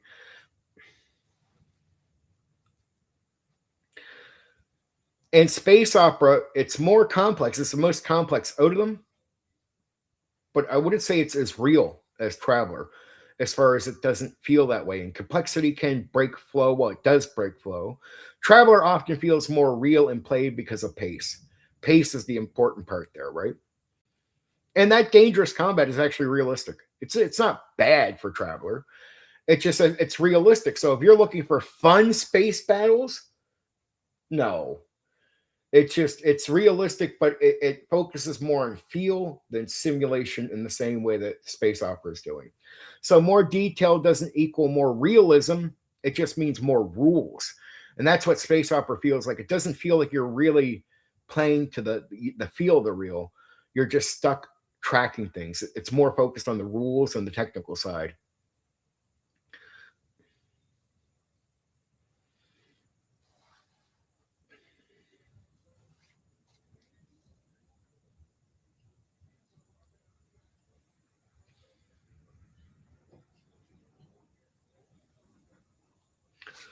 Just looking at some of the questions, most of the stuff I've already said just sort of off the top of my head. I mean, we're quite far into the stream, but I want to be here for a while. I'm just making sure I say every possible thing I can get out here, so you guys have some meat on the bone. I don't want to leave anything. I don't want to forget to say anything. This is important to me for these games. So all these games handle weapons basically the same. No, totally different roles. Traveler, practical tools are the weapons. Space Opera is system dependent. Star Frontiers, tactical pieces. Spelljammer is siege and boarding setup, as I said. So same names, completely different purposes. Same names, completely different purposes. Fuel and engines. Let's talk about this. So Traveler, critical. Fuel equals survival. So making sure you have fuel, that you're fueled up for Traveler is big. Space Opera, it's important, but it's also deeply tracked. So remember, tracking stuff with Space Opera, their ships, is just, it's a constant thing. Where Traveler, it's important to your survival. You're just not tracking it. There's more time to do other things than just focusing on that. Star Frontiers, when it comes to like fuel and that, it's simplified, but it is there. You do have to care about it. Just, it's not, even Traveler focuses a bit more on it than, say, Star Frontier ships do. Spelljammer, basically irrelevant because it's using magic taken from a guy wearing a helmet. So in Traveler, fuel is life. Spelljammer, it doesn't even exist. Spelljammer ships are weak compared to sci-fi ships. Well, they aren't meant to be compared that way. Different skills, different logic. Spelljammer isn't weaker. You're playing a different game. So if you're playing a game where that ship was competing with the other ships, then you could say it's weaker, but within the ships that it's competing with, it's not, in the way the things go. So in that way, Spelljammer ships are just fine.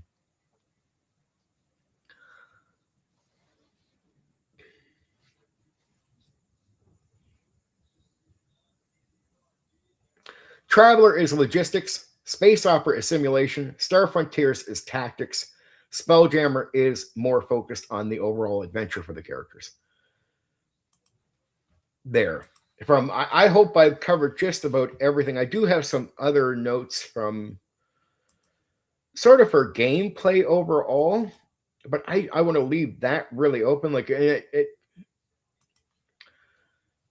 covers the stuff well, but I need to leave some area for you guys to ask me questions. So if you do have questions, I hope I haven't blown up everyone. I hope everything's not too vague. It's not like I was going to go into the book and tell you every single detail. It's still on you guys to go play these games and see some of the details for yourself, right? To a degree. And there's some details I just don't want to mention right up front because I know there's going to be some questions where I can throw those out there. But I wanted to make sure you guys really, it's more like going back to the overview, but the overview is focused on the spaceships, not just the individual games overall. Spelljammer, there's still more of a game to it, but it just... there's a bit leaning into that overview more than the others, right? Because it is focused more just on the characters and what they're doing. Overall, that's the whole game right there. There you go. So if you want to nerd out, I'm telling you the way to go. So honestly, Star Frontiers is the most balanced one out there. I would say overall it's probably the best choice. If you're looking for combat, you want customization, and you want some adventure with the characters, Star Frontiers with Nighthawk expansion, I have to give the victory to that. I'd have to say out of those 4 games, I like Traveler, but it's old school in the sense that action is not a big focal point, right? Avoid action, survival is Traveler. So if you're looking for action, like Miles is, if he's a newer gamer that wants some more action, Spacejammer overall can just be faster. But if you're really looking for the spaceship focus of combat and fun with balance, Star Frontiers gets the win out of those 4. And if you like miniatures, which a lot of guys do in the hobby, if you like your miniatures, again, Star Frontiers with the Nighthawk expansion wins the day, because the other ones, even strangely, Space Opera can be done abstract up here, Traveler up here, Spelljammer up here. Star Frontiers leans heavily into the using miniatures. And again, if you're in that tactical type of play style, wargaming miniature use, Star Frontiers wins every time. There you go. And I mean, if you guys want reminders about the weapons or anything, you can ask me again if you forget what I said about those things. Just to let you know, I hope you guys are finding this stream valuable as far as what you asked me to talk about. I sort of knew coming into this, it might be all over the place. And even the other games that I haven't covered yet, when I go into those, it really depends on what you guys know about this stuff. Like even Mike here, who came in to mention Traveler, he's going to know mostly everything I just said is pretty much true about Traveler, right? Like on that end, there's a bit of customization. It's not the big deal like it is in Space Opera, but it is there. But it's more about survival. So fuel, travel, repairs.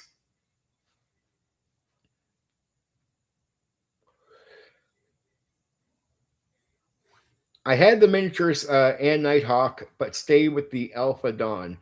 But it was cool to get. No doubt, if you're a miniature fan, a lot of guys just like painting and stuff like that. I know some guys that will play. Actually, ironically, I know some guys that will do pure Theater of the Mind games more than miniatures, but they still have a massive collection of miniatures. But the reason they have massive collection of miniatures is they got into the painting side of the hobby with that, and didn't. At the same time, just kept playing tabletop role-playing games like Abstract up here. So there are guys out there that oddly have large collections of miniatures from like the 80s and even the late 70s, but they're more into painting these things. They collect them more than they use them. Actually, I know some guys with miniatures where they're like, they got them put away in a way they'll never bring them out to use them. So I'm like, but Star Frontiers, I used the miniatures. I used the miniatures when we did the expansion on that. I had no problem doing that. That was fine.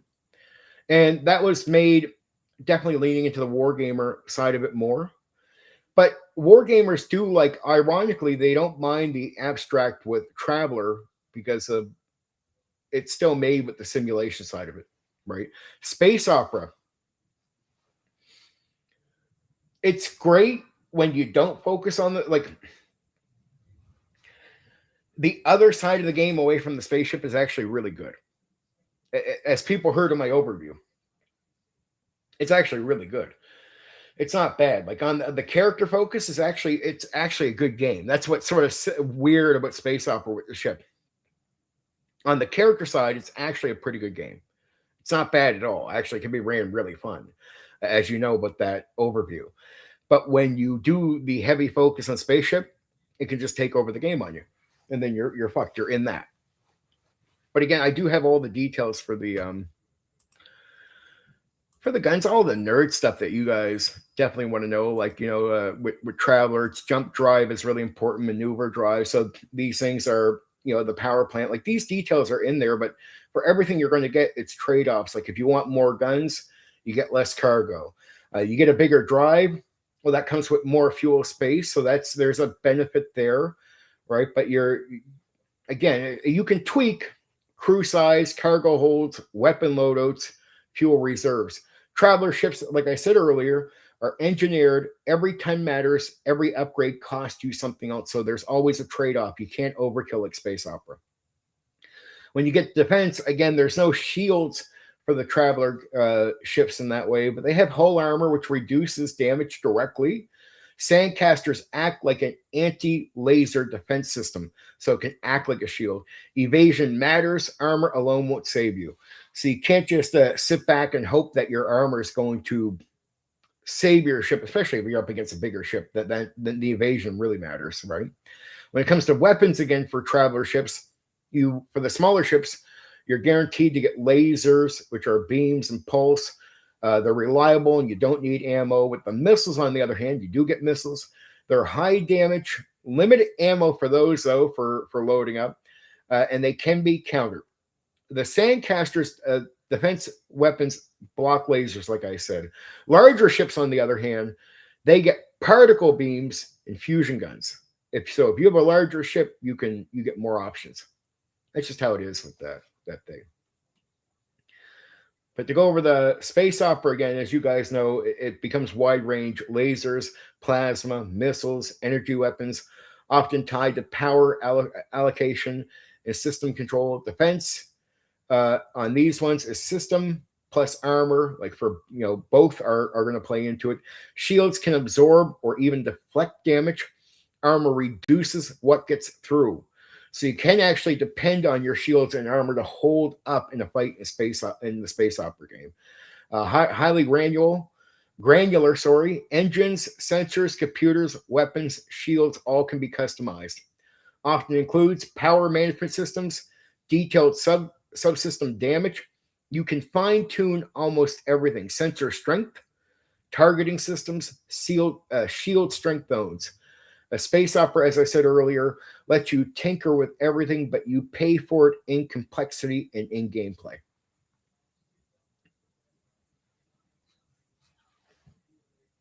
When it comes to weapons for Spelljammer, it's weird. They let you use ballistas, catapults, and bombards. It's just a completely different game. And there's no real armor system for that game. With Star Frontiers, weapons are laser batteries, rocket missile systems, assault rockets. They have like defined weapons that are straightforward and made for tactical play. For defense, there's hull points, like hit points, reflective hull, which is like different types of armor types, defensive screens, like shields in function, not exactly shields, but they sort of play like shields a little bit better than, say, Traveler. Black Rose making it in, yes. We're just going over some of the details here. I like it almost 2 hours, and I think I've covered just about everything. I'm hoping I'm answering whatever. I think again we're down to people. I'm informing people more than they're asking questions, which is cool. I like informing, but it is off script. It's meant to be open to talk, right? So customization for Star Frontiers, uh, engines, which is like ADF and MR. They have an ADF and MR ratings, which equals speed and maneuverability. They have different weapon slots, defense systems, less detailed than Traveler overall, but there are clear upgrade paths. Everything is clear. Star Frontiers is really clear and straightforward because it wants you to focus more on the tactical play than just the customization and all the other details with the ship. So gameplay for Star Frontiers is really important. We're not at the end, but as far as my notes and me going over stuff, you can ask questions, Philo. Totally up. I got the answers for you. And again, Star Frontier is a little easier overall, so easier to swap components. Star Frontier sits in the middle. You get customization, but it stays playable, unlike Space Opera.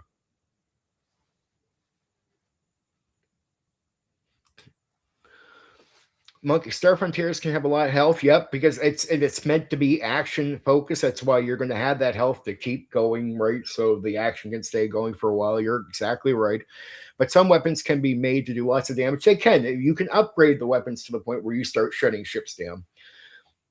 You two, those damn Vikings. Yeah, the two Norway guys show up a little late. ironic, but cool. Yeah, Monkey. It's definitely. If I were to say, if you're looking for spaceship combat, which is what Monkey's sort of giving away here, Star Frontiers wants you to play like that war game where the fighting is going to last a bit longer. So, Traveler, it's interesting, but it's realistic, and that means it's going to be fast, and that means the combat is not as lasting and fun. And realistically, Traveler goes back to survival, which means for the most part you should be negotiating and avoiding the combat. So, but it's out of the three that focus on spaceships, unlike Spelljammer. As far as just straight out combat, you have a better chance with maneuvers and that of having a smaller ship beat a bigger ship if you play it right with Traveler. But Traveler's just quick. Space Opera, it's just forget even the gameplay, even in the combat. It's just slow overall once you get into ship focus. Especially if you go in and you become a nerd on it, because that's the part that blows up everyone. I could tell everybody about Space Opera. I guarantee, no matter what I've said to you, if I put it in front of you, you'll be like, well, okay, I mean, we don't want to do too much for gameplay. Yep. And then you start looking at it. I mean, we could do this. I've had graphic talks with nerds about Space Opera. Go in, we get to the ship part, and they're ship guys. And I'm like, remember, if you do too much, it's a lot to track. You slow down a big portion of gameplay. And outside of the spaceship stuff, when you go to the characters and you focus more on the adventuring, and there is that side of the game, Space Opera is actually a really good game. Like outside of the breaking with spaceships, right? It's actually not a bad game when you focus on the characters. Actually, it's a lot better. It just changes the whole game. But when you focus a spaceship, then you're going to slow down the pace for not just combat, but for travel as well.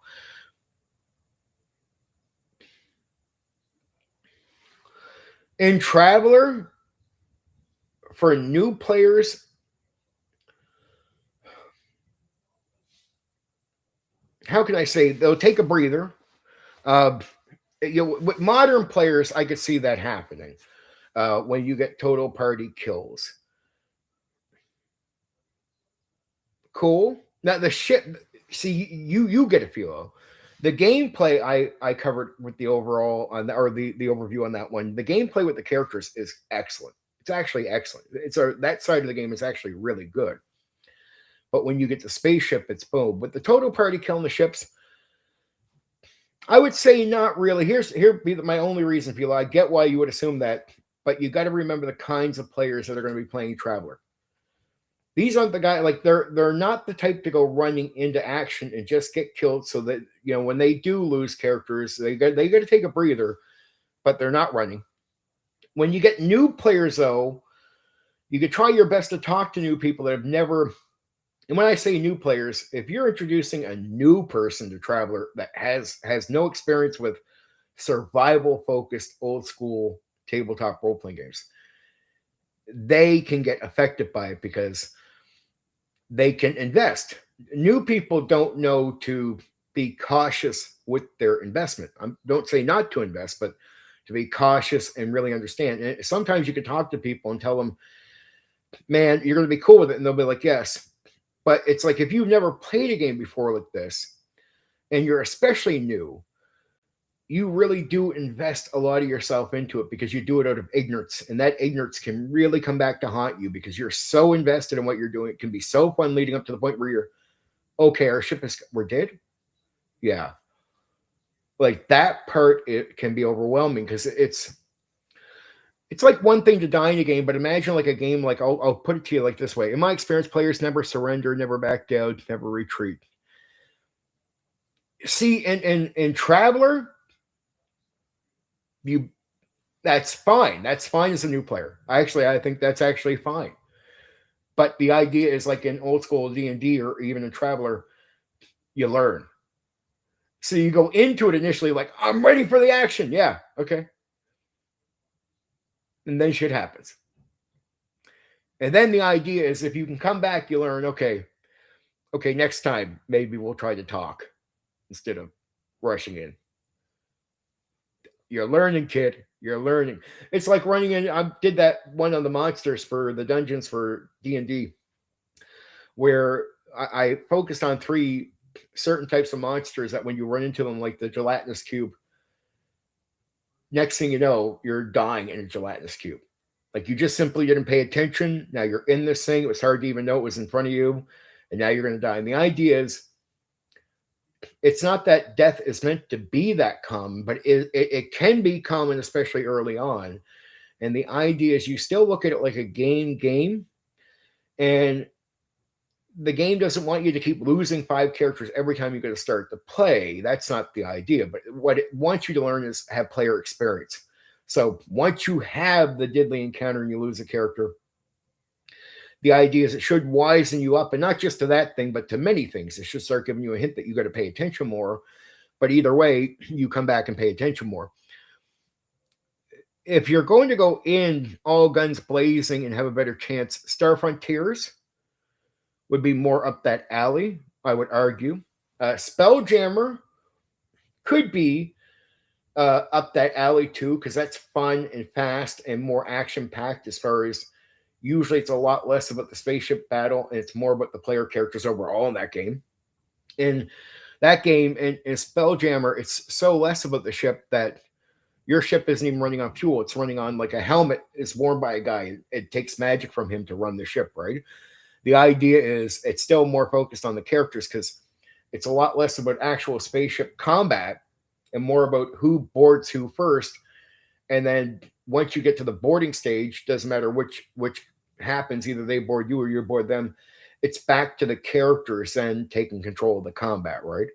Now it's the characters boarding the ship and you're back to focus on the characters. Star Frontiers, as far as guns blazing and having an opportunity, Star Frontiers. Space opera, it's just guns blazing, but you have a space opera ship and you've upgraded it. The pace is a killer. It's like, I'm ready to go. Well, dude, you got to track this. What about this going up your ship up here? All right. The next thing you know, you find yourself doing more tracking of everything as you're going into combat or even outside of combat. That it, for people that don't like that, that kills the game. For a Traveler, first I would invest in would be escape pods. That would probably be something you go for a Traveler for sure. Traveler is, it's like, look at it this way. Traveler is quick. Either you win or you lose, but it's going to be quick. You won't have to wait forever to find out if you're going to lose. So in that game, you can find out if it's lost ship or total party kill right away. Like it just doesn't take long. But even in the speed, you can outmaneuver. You can do tricks. But really, what you should be doing in Traveler is negotiating. Yeah. Yep. Yeah. Monkey got it. It's more guns blazing, and it's meant to last and give you an opportunity, so you don't go in there and everything's just instantly meant to be over. But like Monkey said, And he's right. You can meet ships that do have guns that can make it really like could potentially make it quick. There's a chance of just better strung out combat, like longer lasting. But like Monkey said, if you go up and you meet the wrong ship, well, that guy can say goodnight. He could end you really quick, right? Like really quick. But it just depends on how upgraded they are. There's a bit of customization, not as much as say Traveler and the other one.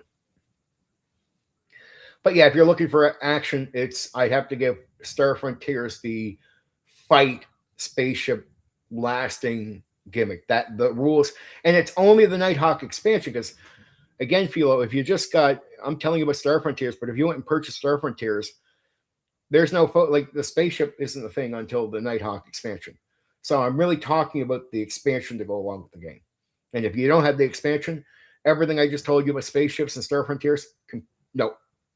Now you're focused on characters. Again, space opera, I would actually more prefer less focus on the ship and more focus on the characters because I like the gameplay. Because there's similarities between space opera and Bushido. And I already like Bushido gameplay. I love Bushido gameplay. And I actually like that side of it with the characters in space opera. So if I were to advise anybody, it's not that space opera is no good.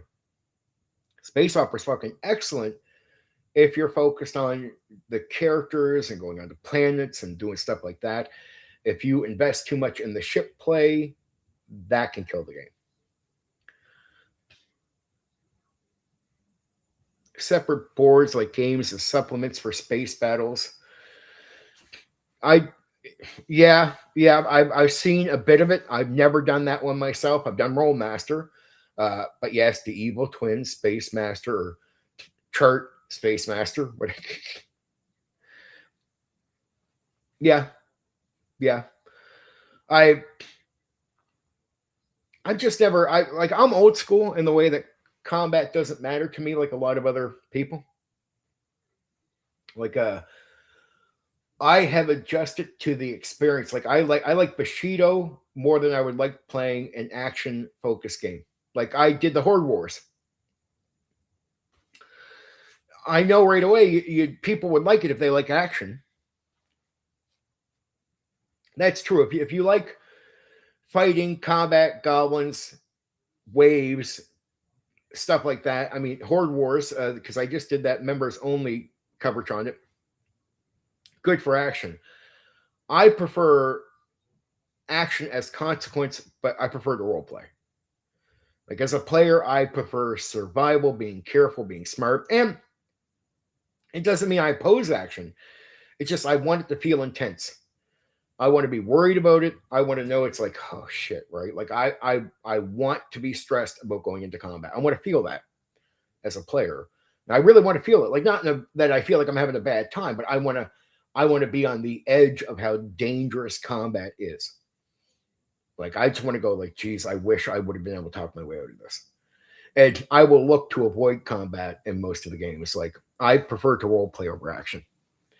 So I'm old school in that way because I was just brought up that way. That's how I experienced the hobby. I came in just like that's why I love Bushido as a player.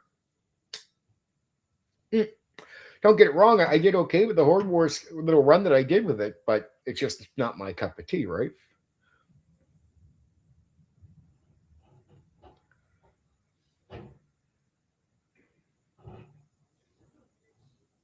$40K similar spin-offs with wargaming space battles.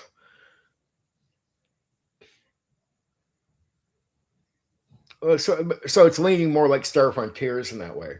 Star Frontiers is more in the lean in wargaming aspect. I could understand Star Wars doing that. There's a bit more to Star Wars. I just don't want to cover the spaceship. Star Wars and some of those games do lean more into that, so I'll end up covering that in the overview, and I don't want to just cover all that. I wanted to go to Spelljammer because it was unique, but mainly games I've already covered here. That's why I decided these games, because I've already pretty much covered these games. And so we could talk about the spaceships, which is stuff I didn't put a lot of detail focus on. Because overall, like initially when I cover Star Frontiers, it's the initial game before we got into the Nighthawks expansion. Battlefleet Gothic. Wargaming with spaceships, I didn't do much of outside of trying the Star Frontier Nighthawk expansion. So when I did, even when I did Warhammer, it was all grounded combat. That was my focus. Just to be honest with the Imperial Guard. Uh, if there was extensions, I never got into much of that at all. I did my 23 battles. That was it. It was ground battles every time. So just being real with you guys. If there was more to it than that, like I just didn't give that attention. Spelljammer, I don't mind overall as a game. Battlefleet Gothic, yep. But yeah, Star Frontiers wins it on space battle if you're looking for action, and especially if you're like a guy like Miles. I would choose that probably even over Starfinder. Maybe. I'd even consider Spelljammer over Starfinder, to be honest, because he mentioned he was looking at Starfinder. I'm like, I don't know. Space opera, Bushido in space. Focus less on the actual spaceship because no matter how neat the ideas are, it just is brutal.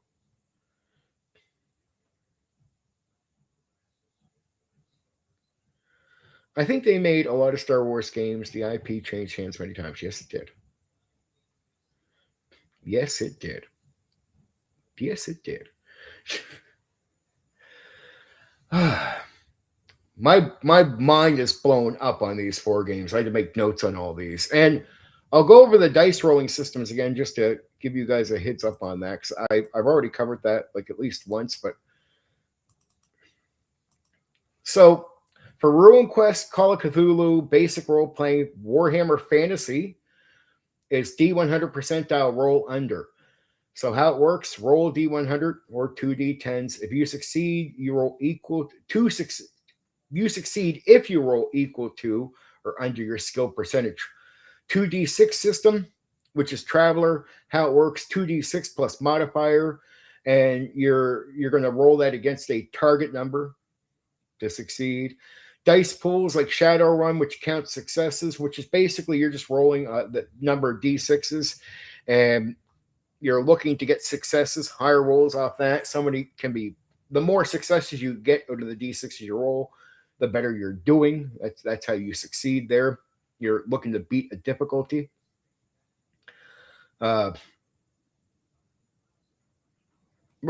a target number, right? So then there's dice pools like the Star Wars games we're talking about now. So that would be like a fistful of d6s. You're adding up, and again, you're looking to beat a difficulty number with that one. Not just the target number, just a difficulty number. For Pendragon, it's not D&D exactly. It is D20, but it is D20 roll under your stat. For the Earth Dawn game, it's the step system, which is unique. It's it's like almost like levels that you're going up to roll different. So like step 5 would be D8. Step 8 is 2D6. Step 12 is like a D10 plus a D8. And you're rolling the combo. In that case, for example, you're looking to beat a target number. Pretty straightforward. The most unique is Rollmaster and MERP, where it's not about trying to beat a target number or trying to roll under a number. Your aim is you're rolling on a chart. So and it's most of the time you'll be rolling a D100 and you roll and you see what the outcome is. So unlike the other games where you're trying to beat a number or roll under a number, you know what I mean? So either a target number or difficulty number you roll above, or you're rolling like percentage, you roll under. For Rollmaster and MERP, you're rolling on a chart, and so you're just going to roll and then check the table, hence Chartmaster, to see what the outcome is of your dice roll, which is unique. And that's meant to be unique, so all those different potential things can happen in the game, right? And there's a lot of details in there on purpose. That's why it works for the table, and you're not looking just to beat certain numbers. I noticed with the other games, I had somebody ask me there one night, what about the dice system? And I told them what the dice system was after the stream, and I realized I'm not mentioning really the dice systems going into these overviews, so I figured I'd make sure you guys just knew what they were, because that really covers the most. Rollmaster is the most unique, but all the other ones sort of cover almost every game you're going to run into. even for ones that I haven't mentioned that yet, they cover. Star Wars, ironically, I cover that, which is you're rolling for total of D6s, like if you're playing that version of the game, right? But yes, there you go. Target numbers and difficulty numbers, you're looking to roll higher. When it comes to stats or your skill, you're looking in percentage and rolls like that, you're looking to roll under. And then there's like the step system for Earth Dawn is a little unique because it is like levels. So it's like what step are you at? Will tell you what dice you can roll. Then you're looking to beat a target number with those dice. That's how that works. And then you get to your Merp and Roll Master, which is again roll on charts.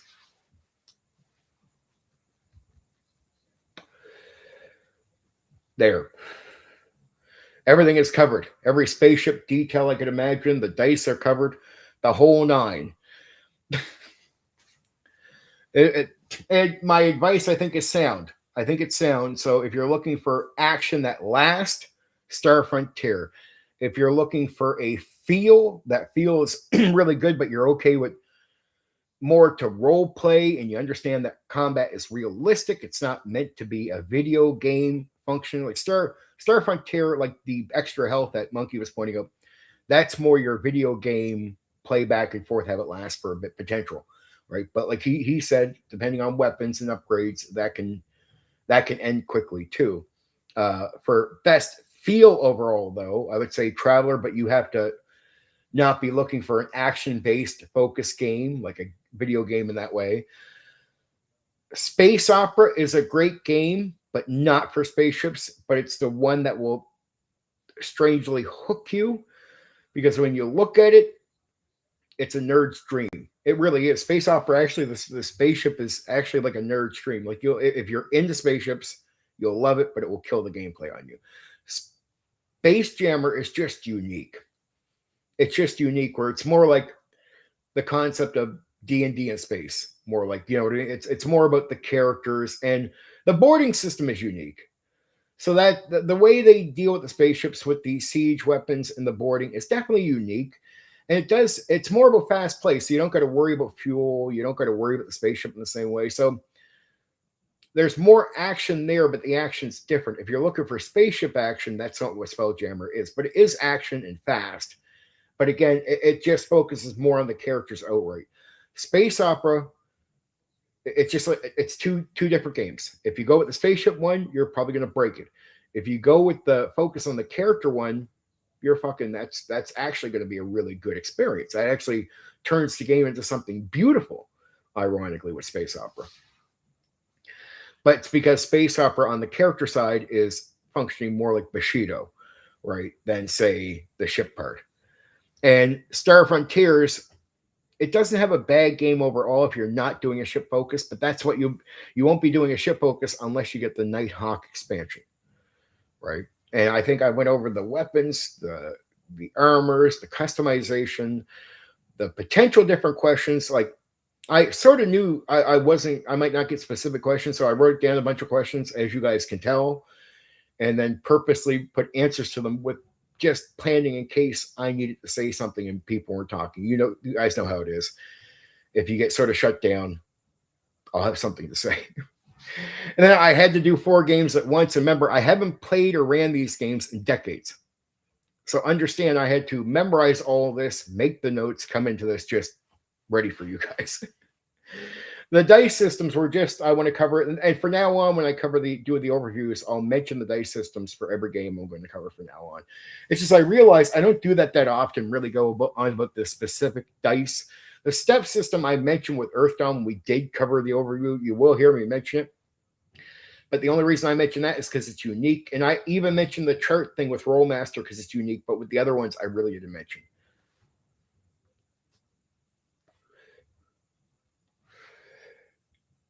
Yep. As long as you don't center the game on the spaceship in that way, you're fine. You can sort of run the great interaction, the great character development, the great interacting with the setting, the world, like you would with Bushido. The space opera is a beautiful thing. And my overview makes that clear, but it's a beautiful thing as long as you get away from the spaceship. Then again, there's a tiny portion of players that fucking love that shit. Black Rose might be actually one. That's the thing. It is cool. There's no doubt. Like if I showed it, even Craig gets it because Craig understands space opera a bit, and anyone else here who knows space opera will know what I'm talking about. You look at it, and you're like, yeah. It's like I was telling you guys. There's some guys I know that will preferably play abstract games like Pure Theater of the Mind, but they'll have as many miniatures as guys that like miniatures. But the reason they have miniatures is because during the 80s, when miniatures weren't being used in the game, but it became a painting hobby, these guys became miniature painters. They got into the hobby, but were still playing like D&D with the abstract Pure Theater of the Mind. So they ironically prefer that gameplay with Traveler and D&D, even though they have a shitload of miniatures. They're so used to not using them in gaming that it can be that. But Black Rose, you could be one of them. I knew some guys that could handle the tracking, and they love it. I feel like, and I'd be concerned because I'm just trying to make look, I can have fun with anything as a game master, to be honest with you guys. I'll be real. Especially if I just noticed that if I know the players are satisfied. So we would go through the heavy tracking. I'd be like, okay, man. I mean, like, it's a little slow, guys. They'd be like, they'd have to remind me, like, no, it's cool. We're enjoying ourselves. I'd be like, okay. And I'd have to say that sort of get myself adjusted to them because I knew a lot of players that would not like it. So I'd be like, I remember the first sessions with the guys that loved that stuff. I was like, man, sorry, this seems a little slow. And they're like, no, it's okay. Look, okay. And they didn't want to. And here's the thing: they knew about space opera. They knew the other side of the game, and they just didn't. Ironically, it's almost weird. They were into the side that took all the tracking and didn't care for the role play side. They wanted to do more spaceship than anything. So I was like, okay.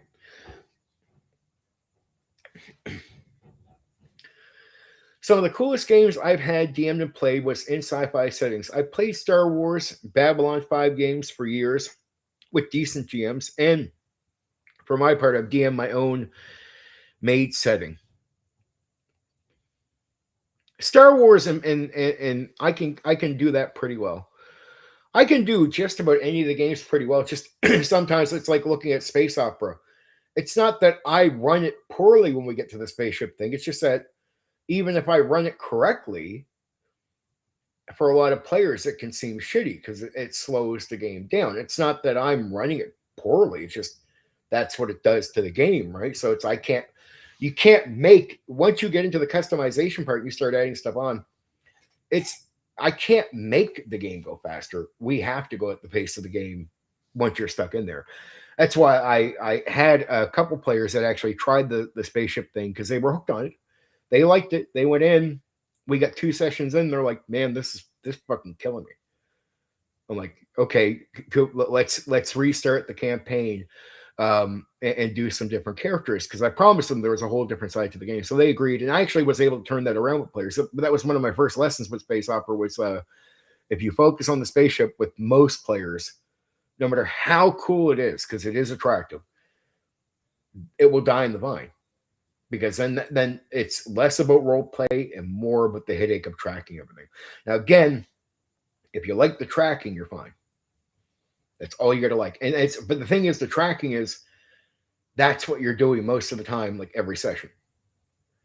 It could be different battles. It could be a few different things, but it's a lot less developing the story or caring about the setting. It's more about, okay, let's track your travel. Let's track your combat. Let's track this, right? Traveler, I only prefer because it's, again, I lean more into the role play. That's all. Spelljammer, it wasn't my cup of tea, but it's faster and more mindless, and it's more about action on the end of your character. So if you're, in a lot of games, old school action with your characters can be just as deadly, say, like when you're looking at Traveler. But with Spelljammer, the game is made for actually less about the spaceships being able to last in action. Ironically, it's more about the characters. So it is more action-packed to a certain degree once you get to the space thing. But realistically, a lot of Spelljammer gaming will mostly not happen in space. Like you'll use it as a device to drive somewhere, then you're getting off on the planet, and you're going to play more times than not with your characters down on the planet. It's more character-focused.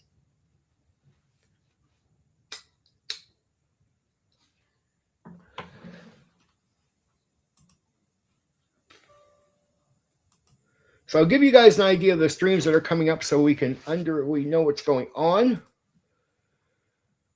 I feel better. I started off the stream just fucking wiped. I've had like 2 hours of sleep. And I came here not feeling too well, but like I show up to this is why I'm a successful game master, is because I show up. So next stream is casual talk, and it is TSR versus WotC. I'll tell Craig this right away. That's going to be more interesting than you think. I promise you that. I want a surprise. But on the weekend, it's going to be on the weekend it's going to be Gangbusters, and then Teenage Mutant Ninja Turtles RPG. The next off script is going to be Guns and Combat Damage. And then on the 14th, it's going to be Champions, a hero game. Again, I'll cross most of the hero games. Now, Monkey, because I know you like spy games, or at least you told me you were playing one. On the 16th, I'm going to be covering James Bond 007 RPG. And then after that, it's going to be Sky Realms of Darun. And then on the off script on the 19th, it's going to be Travel and Pacing. Right? So travel and pacing is going to be the focus of the conversation. And then on the 20th is going to be the first members only stream. And I'm not telling you guys what that's about right now. That will be announced later. And then one stream I think Craig is interested in, or at least I hope he is the next casual talk after that. It's going to be anti-D&D. So there's a lot of people that oppose Dungeons and Dragons from the old school, very extreme, and there's some coverage I have for that. But after that is going to be another game I think Monkey's going to want to check out, which is on the 23rd is Top Secret. And then here's another game I replaced with, because I'm not doing the war games because I'm going to do a separate channel for the war games. So on the 24th, I'm going to be covering Ghostbusters RPG. And then on the 26th, for off script, I'm going to be covering modules, Dungeons and Dragons, and Magic. And then to finish out, because I know there's one game in here that Craig wants to definitely hear about, which first off, on the 28th, I'm going to cover Paranoia. But on the 30th, I'm going to cover Toon, which I've heard Craig mention several times. And the last scheduled stream for the 31st of May is GURPS. So that's the last stream of May that I have scheduled until at one point close to the end of the month, I'll be scheduling all new streams going in to future stuff. I knew tonight would be very picky about this stuff. The spaceships was not going to be as popular with people. And it's hard. Like if I go into any more detail,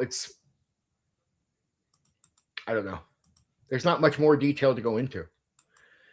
Like pretty much what I told you is pretty much the most interesting bits, other than letting you get into the game, like say Space Opera, and just do your thing yourself.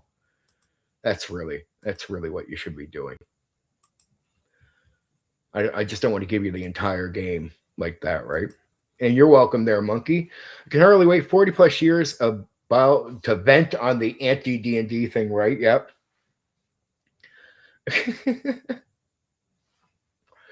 Blackroot, I started off stream drooling. Oh, this is Mark. Let me see here.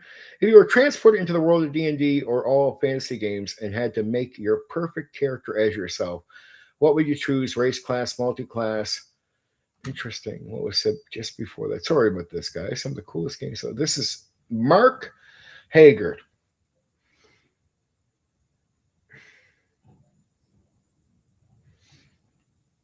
If I had to make a character race, class, or multi-class,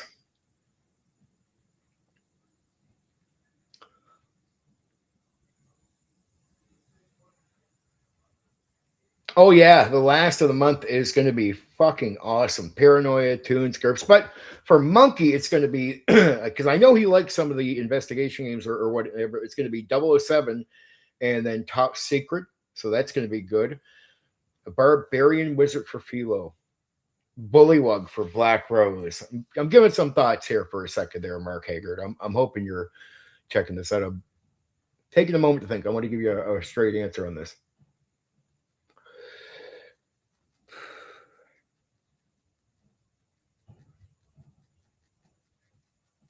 Vapor Man.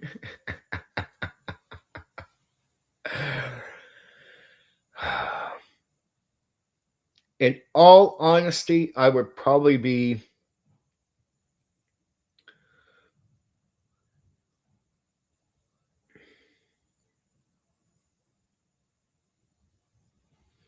if it were multi-class, it would be an elf, wizard, thief. If I was playing a human, I would go thief. I know that sounds really basic, but if I were to transport myself into D&D All Fantasy, make your perfect character as yourself, I think it'd be cleric, Mark Hagert's cleric, multi-class ranger. I would assume, and that is that human, because you can dual class as human. That was projection. Steven would be a bullywug. Myself, I'd be an orc. A bullywug. Oh, I actually like bullywugs. Bullywug, I'd still go thief. If I were to do an elf, if I were to say an elf, because I have a calm mindset when it comes to certain things, it would be a thief, a wizard thief. Cleric ranger for Mark Haggard. Not bad. So yeah, the games coming up are awesome. The coverage of the games are going to be good. The off-script thing with the spaceships, I wasn't sure how it was going to go. I knew it wouldn't be the biggest fly for a lot of people because I've been getting some good feedback on the other ones. I knew this one would be up and down.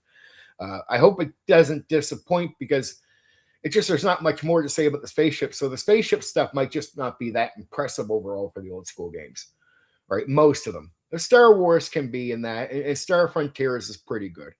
I prefer 3.5. Yes, human cleric ranger. Cool. Nothing wrong with that. See, I get to watch. I got Miles, Mark. The coverage of Horde Wars. If you remember, Mark, if you ever decide to be a member here, I covered a recent game that is made by a guy who talks to a lot of old school people. But I said, ironically, I think his game is more leaning in favor of some of you guys, which is which is Horde Wars. But that is members only, to be honest. But human cleric ranger, so religious aspect and definitely more like a religious nature. Me, I can't say I'm an atheist no more. I started taking that title off myself. I sort of put myself in the agnostic area. But still, I wouldn't say a religious character would represent me. I'm a thoughtful player when I play, and I like to play more with talent and skill than I do, like, say, just brutal fighting. So, and I like calm characters, like a calm personality, which would be an elf for me, which would be the thief wizard.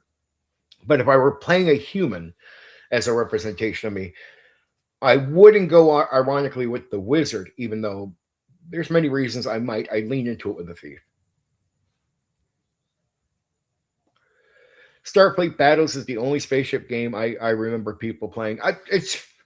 I agree. There wasn't too many people that played. Even the Star Wars wasn't as popular still as D&D and some of the other games, but like Call of Cthulhu, or even Palladium. I see more people put more time, ironically, into Star Frontiers with the Nighthawk expansion. When it actually came out for a little while, that was actually slightly popular because people were crying out for the spaceship gimmick with Star Frontiers. And when they finally put up the expansion, it's one of the rare times I've seen there was actually purchases for that, and then I've seen more people actually playing it. I went and tried it, but again, I still lean more into Traveler, and it was using miniatures, and it felt like a little too gamey for me. I like, again, Space Opera. I loved it, but I just personally, when I would run it for people and they would just focus on the characters and not so much the spaceship, the game was great. But I did have my experience with the spaceship thing. Running it was okay. Yeah, again, with the right guys that were enthusiastic for it, but it just wasn't many. You had to be with the right people. If not, it got fucking boring for me right away. They're like, ah, that's fucking did to me right there. As far as rolling dice systems, everyone's pretty straightforward. Earth Dawn is it's just unique with the step system, but realistically, it's you're just rolling dice against a target number. That's pretty normal. I as much as Rollmaster I know can be difficult for people, I still love it. And as Philo knows, if you get your charts right, you have them all copied over, you know how to pace that game. Then when you use the tables and all the details with the combat and the damage, because the fight can be over before you're dead. That's how Rollmaster works. But the Rollmaster was the most unique that I personally liked. Shadowrun again, you get your successes with Star Wars, it's total, but it's still you're trying to roll above certain numbers or you know what I mean, stuff like that. Or in some cases, like you get your skill or your ability score where you're rolling like say percentage or something like under the number. It's either under or over. Pretty straightforward for all of them.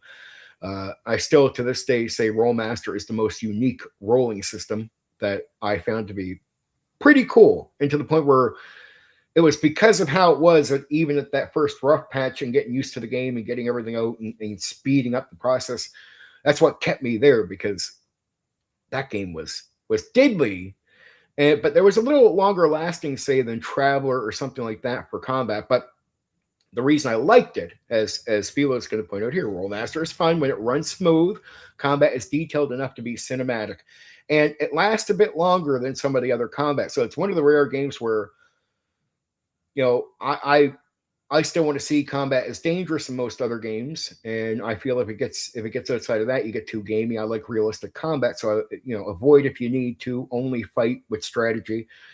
But Rollmaster is the one that broke me where I said, okay, this lasts a little bit longer. It can lean a bit more to the game, but it can actually end quickly too. It could even end before your characters did. So there's a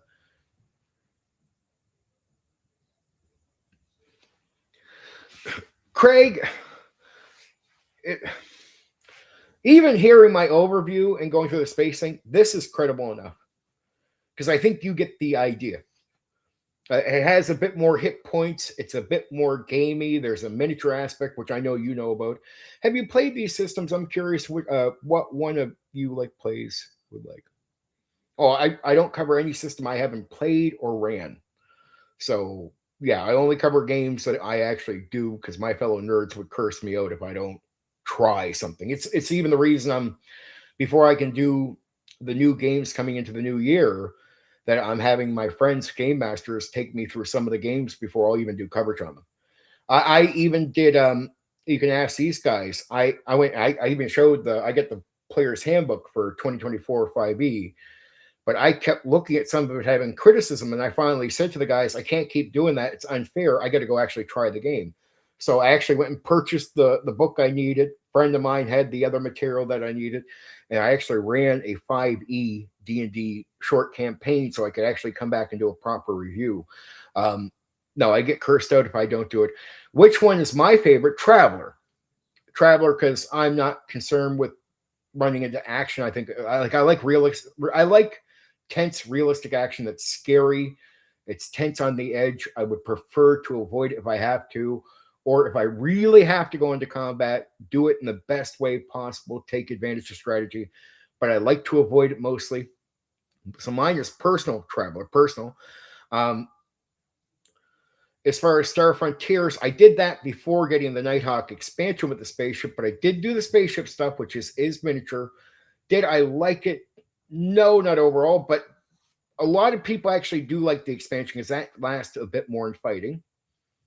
Cool, Bob. That's and then there's Space Opera, which I like the character focus because the same guys that made Bushido made Space Opera. And if you actually go into Space Opera with the character focus, it's really good. But it wasn't the greatest time, but I did actually enjoy the few guys I played with that liked the spaceship of the space opera stuff. But it's their enthusiasm is what kept me going on that one. Uh, Spelljammer, I played, right? I played, but it was less important about spaceship and more important about the characters again, going on to the fucking planets. It's more focused character. When you do space, it's still boarding. There's a little bit of space combat, but it's still more focused on characters. And it's easier. It's just easier on purpose, though, because it wants it to be fast and fun. Fast and fun. Still be diddly, but the combat with the characters can last a little bit more than some of the other games like Traveler. Traveler is still, if you play it with the spaceships, it's quick and diddly. If you try to fight with your characters, it's quick and diddly, right? But yeah, I don't ever fucking do games where it's, if I haven't played it or ran it, I don't cover it.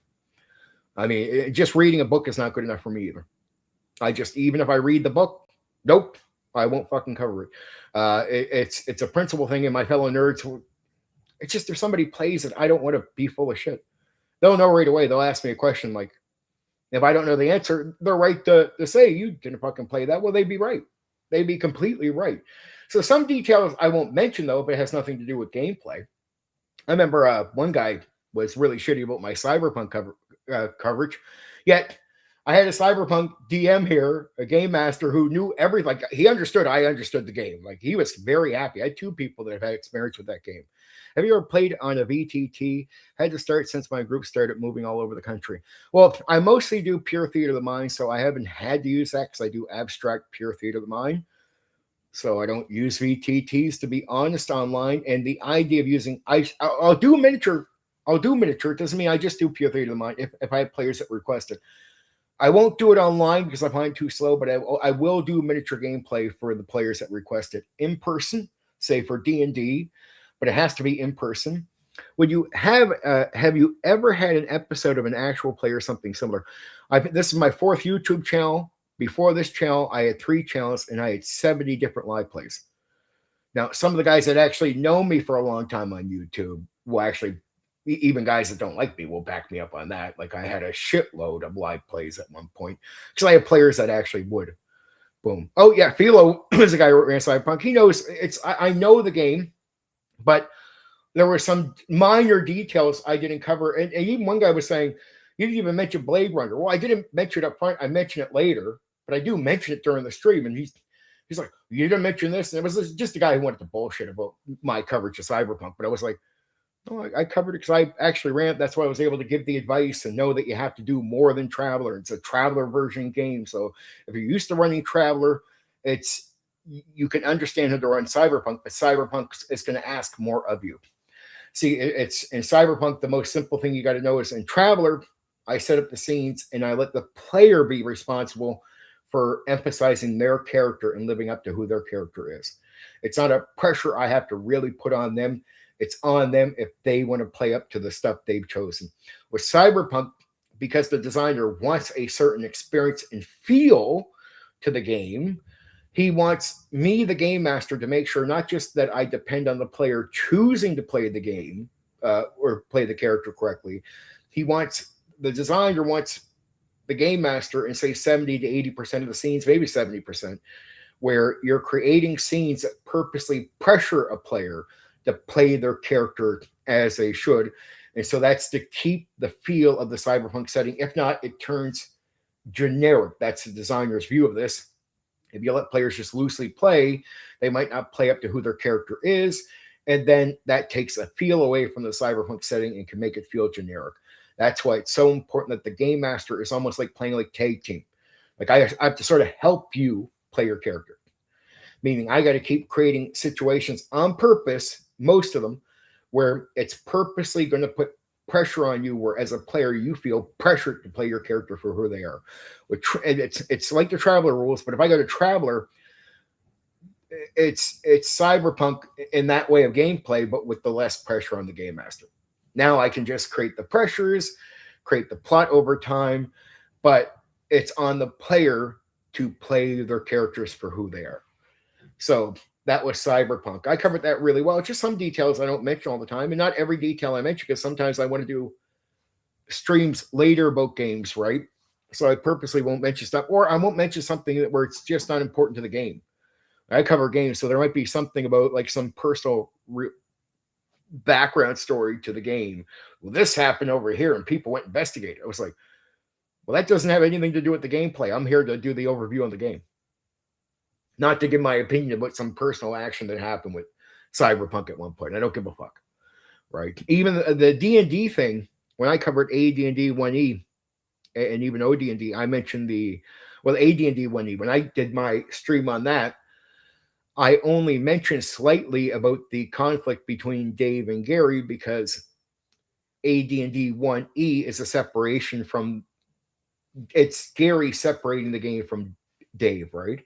And I felt that was important, but that's a personal story. And most of the time, if there's other personal stories with other games, I just won't mention them. But there was one guy that was being very dishonest about my Cyberpunk coverage, but he's always dishonest. And he was out there saying, yeah, at least I heard, I've been told that he says I didn't know what I was talking about because I didn't cover some personal thing that had nothing to do with the gameplay. But I'm like, I had an experienced guy here, Philo, and we had another guy, Philo knows what I'm talking about, had another guy here who was experienced with it. And both of them were fucking pleased because I understand the game. But there's this personal thing that went on, some investigation. I just, even if I know, but I don't fucking, it has nothing to do with the game. I don't care. And realistically, I didn't even have to mention the conflict between Dave and Gary, but I just felt it was so part of the history there that it was worth mentioning because I didn't have to spend a lot of time on it. But I'm like, other things I don't always mention about games. But Cyberpunk is fucking great. I mean, I like Cyberpunk. But like Philo, I prefer Traveler personally over Cyberpunk as far as that type of gameplay. And like Philo, I would probably lean more into Rollmaster before I would do Cyberpunk. Right? Because I like the freedom with Traveler as far as that type of gameplay where I don't have to manage you as a player with your character. I can just freely let you play the way you want, right? Oh, they can. But I guess this guy was calling me out saying, oh, well, because I didn't mention Blade Runner instantly, which I mentioned in the fucking stream, but he says, oh, he didn't mention Blade Runner. I did later, right? But regardless, guy didn't listen to the stream in full, so I get the false accusation of not mentioning something I did mention. And then he, I guess, from what I've been told, because I didn't mention some unrelated personal thing that was unrelated to the actual overall game, because I don't mention that, I guess I don't know Cyberpunk. Like, I don't know. I ran the fucking thing multiple times, so I think I know it. I ran Traveler a whole bunch of times, so I understand the gameplay really well. But I prefer Traveler because it's less pressure on me, to be honest. And I like the freedom. Like, I'm a D&D guy, but I'm not I don't pigeonhole myself into it. I like Cyberpunk for rich characters, an excellent combat system. That's the thing Philo won me on that night. I agree with him. That's the one aspect of Cyberpunk I do like is the combat, right? Especially for guns and automatic weapons. It's very cinematic 80s action. That's the one. I like Traveler overall more, but the action part is where I agree with Philo. The action part of Cyberpunk is the kick-ass part of Cyberpunk. It's probably the best part of Cyberpunk. But if I had to, I would consider, focusing a lot on that with Traveler. No doubt that can be adaptable for the details they put into the Cyberpunk one. But if you gave me a choice between Cyberpunk and Rollmaster, I'd go to Rollmaster. All right. But if you were said what kind of gameplay with Cyberpunk and Traveler, I'd pick Traveler because I do like the freedom. I don't pigeonhole myself as just one kind of DM. So I do like the Authority DM as King Dungeon D&D, but I do like the ease of running the game because I find Traveler easier to run and the freedom to go run Traveler and take a break, but give players way more control, right? Yeah, me at Traveler and Rollmaster. I just love those two. Do you cover any superhero systems? Yeah, DC Heroes, Villains and Vigilantes. I'm going to be covering Champions later in the month as well. Spotlighting is what I learned from DC Heroes. Ironically, I ran DC Heroes before Villains and Vigilante. I like the Villains and Vigilante more. I don't like the idea of you playing yourself. Like, that bored me. And most people I found out happily when they do Villains and Vigilante, the V&V game. When they do that game, just fucking spitting out of my mouth here. Most people just make up a character instead of making up themselves when they play that game. But what I like about that, Bob, the Hero DC Hero game in that one is it teaches you, like, at first you think, oh man, Batman, Superman, that'd be hard to play together, until you learn how to spotlight and then create scenarios where, here would be a good example I gave on that. Um, make a Franken game, take the combat from Cyberpunk and space stuff from Traveler. That's exactly what I'm talking about. I think that would actually work together. I think you would like that, Philo. Right? Take some of the pressure from the Cyberpunk as far as getting the characters to play a certain way. Take the action, the freedom, the Traveler with the space. That would fucking work. But Bob, here's a great example. What I learned to do early was, and just amazed at how this worked. Oh, that's my favorite. Sorry, Craig, you're right. Because I just getting on that. Heroes Unlimited is my favorite Palladium game. A lot of people criticize Palladium, and I do agree. I don't like some of the later games, but ironically, I felt Palladium, the more original set of rules, was better before they adjusted. And Heroes Unlimited is my favorite Heroes game, right? Favorite, because it's not overpowered. I do like sort of street level. Like that feels a bit different than say these games. But the spotlight thing is something carried over to a lot of games with me. Was it's like realizing, okay, Superman could do a lot. Say there's a bomb in the building, right?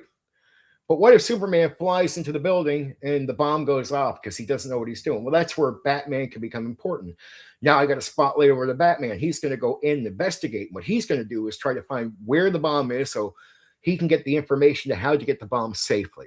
So the two roles become important. Batman finds out the information by going inside, investigating. Then he reports that information back to Superman. Superman knows now where to bust in through the wall because he has that superpower to do that. Goes in, gets it, and you start realizing how you can make two guys that are vastly different in abilities and powers be important in the scene, where the Batman character gets his spotlight time, and he's just as important to the investigation, the other skills he has. And now Superman can safely, without harming anyone, because he has information, go in the building. And that was the first time I started realizing there's a balance in spotlight, which is something I took over to other games. And you see that with V&V and with DC Heroes. Though Heroes Unlimited is my favorite because it does downgrade the superpower thing. I like street level powers. I do like the management. And it's my favorite Palladium game. This is also why I recommend the new GMs to play different systems. There's so much to learn, really is. They experimented with Toon and Space Opera. Oh, you experiment with that. Well, that's fucking right. Here's something else I learned, Bob. This is true. Sandboxing in the games outside of D&D, I like their sandbox over D&D's attempt to redefine sandboxing into their modules, because they were making money off modules. And the threat of sandboxing outside of that threatened the module play, because, well, why wouldn't you have modules for all these other games? Because all these other games learned how to do the sandbox play, their version of it, so you wouldn't have to buy modules. You can just run the game from the book, right? Through a sandbox version. Traveler did it in this way. It would put minor pressures on the characters, like you owe money for your ship, or you got to do minor things, but there's not a big overarching plot. You develop that in the game. You'll see it as you want to go along, but you put some NPC connections in there, and you put some minor pressures, like you owe some money for this. You got to go get this done, or you only have so much time to go find this person over here. I liked that free non-module sandboxing and I took that pressure stuff and took it over to D&D. So when Philo tells you it really is good to get outside and run all these or play these different games, what you'll find is you're getting all kinds of different things. A couple other unique games I covered, Bob, if you want to check out, is a unique games like a gem like Castle Falkenstein, but that's unique and it can be very challenging to run. And Pendragon. So when they tell me about story games, those are the two story games. I didn't mind Call of Cthulhu. It is the easier game to get into. I do like that it's old school where action is dangerous. I do like that because I like action to be dangerous. I'm not a video game role player in that way. So I do like that aspect. And Call of Cthulhu is not too bad. But there you go. There's some. So if you track back in my list of covered games, I've covered quite a few so far. And Toon and Space Opera, that is Craig, that's a weird fucking mix, but I believe you. And that can definitely be done. Um, and there's a whole bunch of other coming up games there, Bob. So if you're new with us, I cover a lot of things. I'm going to be covering Teenage Mutant Ninja Turtles, Ghostbusters, uh, James Bond 007, The Top Secret. But as Craig is talking about here, Tuned, right? There's another Paranoia.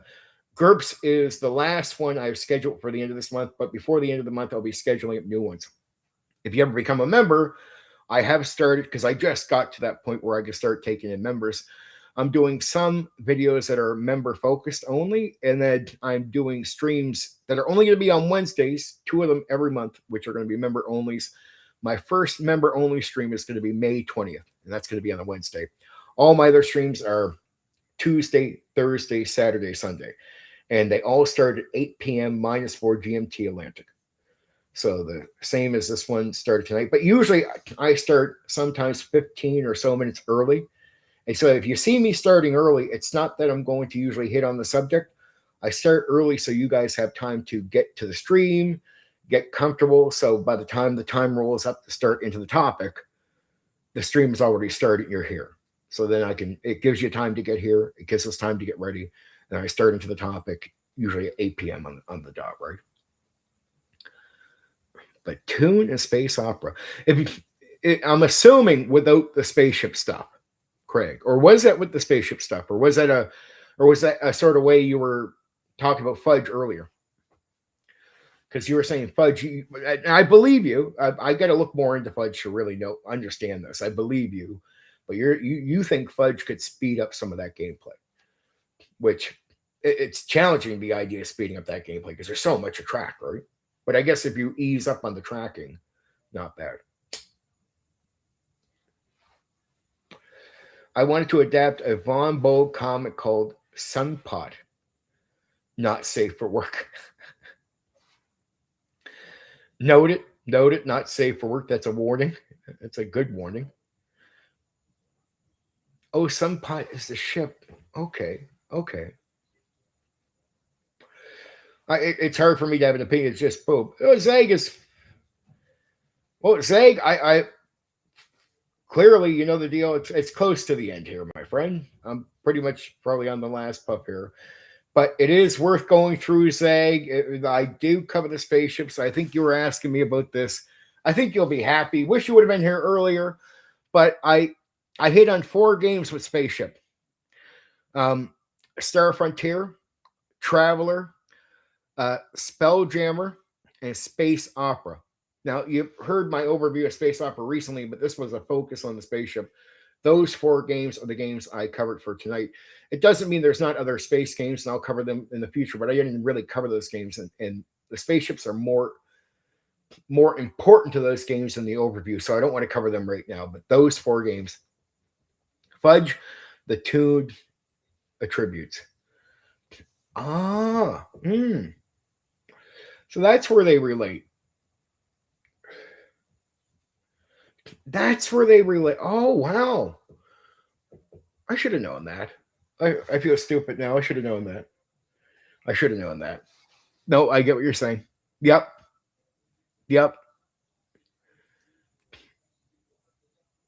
Oh, it's worth it, I think, because I just know how much of a nerd you are on this. The takeaway for this would be, if you're into the gamey combat, the Nighthawk expansion for Star Frontier is going to give you the more lasting spaceship combat. If you're looking for a feel realistic spaceship management and combat, like more realistic in feel, it's Traveler. If you can handle spaceship as a focus over even the experience of the overall role playing of that, if you could take the spaceship stuff in Space Opera, but as we're talking about bouncing out here, which is what Craig's talking about here, Spelljammer, unique because it's a lot less focus on the spaceship, but there is focus on it. It's more focus on the character. So ironically, it's less about the spaceship and more about, like, if you are doing spaceship stuff, boarding is a major offensive attack, meaning, you're boarding the other ship. So the characters get the focus, and it's faster. There's less management. But you can customize a bit with Star Frontier, and you get more of the. And it's more wargaming, so it's made for miniatures and board gaming, and the spaceships have some more health. But as Monkey was saying earlier, it doesn't mean you can't run into a ship or two that has some weapons that just goes, boom, you're done. But it's just not as frequent. The fighting can last more. Traveler, pretty fast, right? Pretty fast. Traveler's more like you can actually maneuver and beat a bigger ship with a smaller ship. Most of the other two games, mainly Space Opera and Star Frontier, most of the time the bigger ship is going to win most of the time. Where Traveler, it can be like 50-50 almost because of maneuvering and all that, but it's still so fucking dangerous that one or two shots in Traveler and the fight's over. Right. And you'll like this talking to the Zeg here, but yeah, Philo at Space Pirates. Zeg, I go over the weapons, the armor, the customization. I brought up a lot of questions I know people have. I answered every one of those, which is just telling you about the different games. Though in the future, if you want to hear more about spaceships, when I get to Star Wars and get to some of the other games, we will definitely dig more into spaceships. So there'll be more to come beyond just this, right? But yeah, it's worth listening to because I know you're a nerd on this stuff. Yeah, 4 of them. So it took me a bit of note because I couldn't memorize everything. Remember, I haven't played or ran some of these games for like decades. So I had to really come with some notes and go over. But I mean, I got it right. I got it right as far as what you want to know. It's there. It's good cover, right? Good coverage. My advice towards which one to play, it still falls back to if you're focused on the spaceships and you want combat, Star Frontiers has to win it at the end of the day, I would say, because you get customization, plus you get longer lasting combat, you get miniature gameplay. If you're looking for realistic space combat that still has a good pace, but you understand it might not last as long, well then my advice would be Traveler right away. If you're looking for an overall just fast game that somehow includes spaceships, Spelljammer doesn't even need fuel because it's all about magic and putting a helmet on, but it's a lot less focused overall on the spaceship to begin with. So if you're focused on spaceships, for you, Zeg, I would say Star Frontier wins the battle. Like that, because you get some customization and you get more health.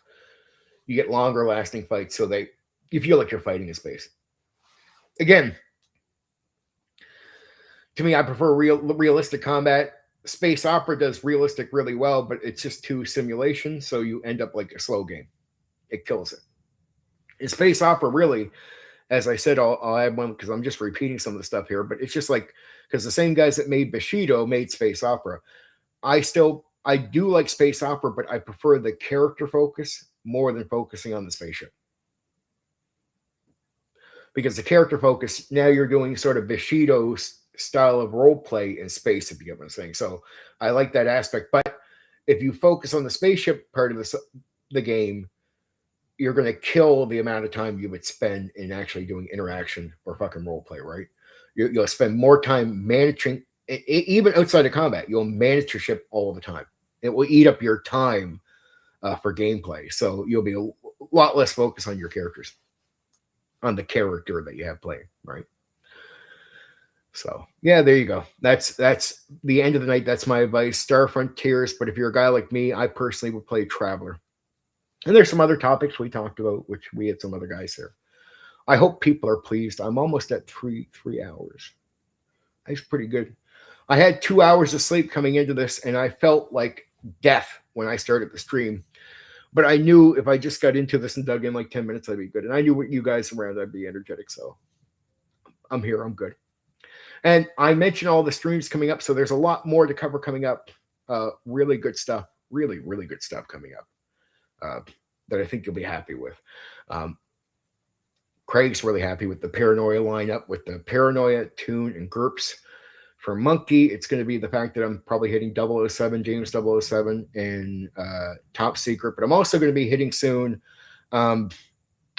Teenage Mutant Ninja Turtles RPG and the Ghostbusters RPG.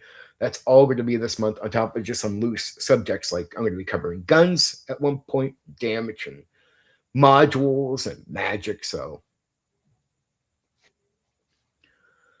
oh, Black Rose, you'll be that toy.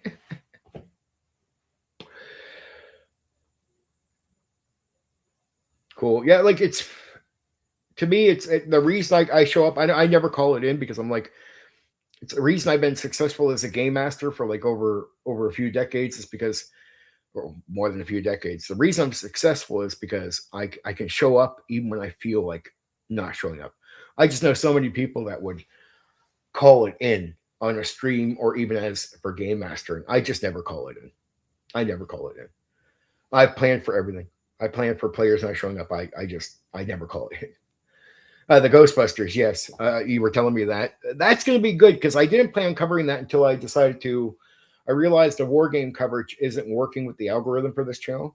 So I am going to start a channel that does some war game coverage to like get back to sort of redo my Warhammer coverage, clean that up, which I didn't like the first try I went at it. It was an experiment. But I'm going to redo that. I'll do wargaming on a different channel.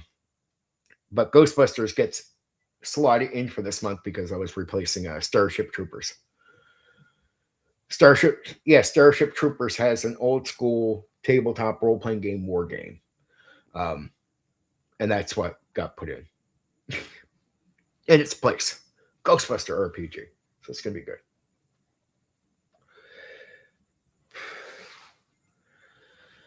Yeah, I mean, if there's any more questions, I mean, we had that one interesting question from the race classes. I'm here, guys. Like, I mean, you can use some time away. Like, if you had more questions and I had things to reply to, I'd be down. But I think most of the guys here are probably gonna be tired out or fucking like Zag probably want to drill into some of the spaceship stuff that he missed out on. So I don't know, but I'm here. I'm here. It's off script. I do belong to you guys. You don't have to stick to a topic that I want. So, like that guy earlier, that random question that came out about D&D and fantasy, like I don't give a fuck. Ask me whatever. I don't care. on off script night, other than I'll feed information, it's really on you guys. You guys get to own me on this shit. Now, I don't want to talk about games I'm going to cover at one point, but just any other freehand questions, I'd be up for answering. Just to let you guys know. Just to let you know.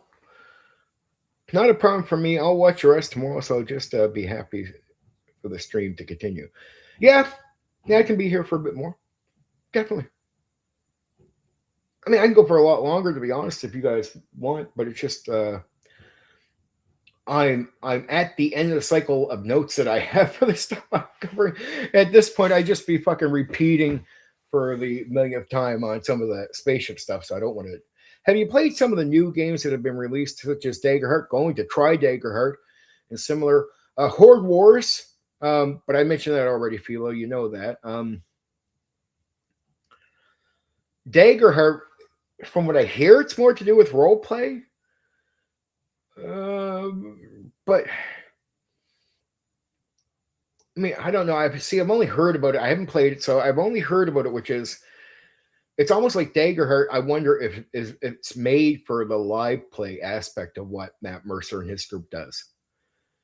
So I'm like, I know they do live plays all the time. So would it shock me if they made a tabletop role playing game that was a benefit to doing live plays?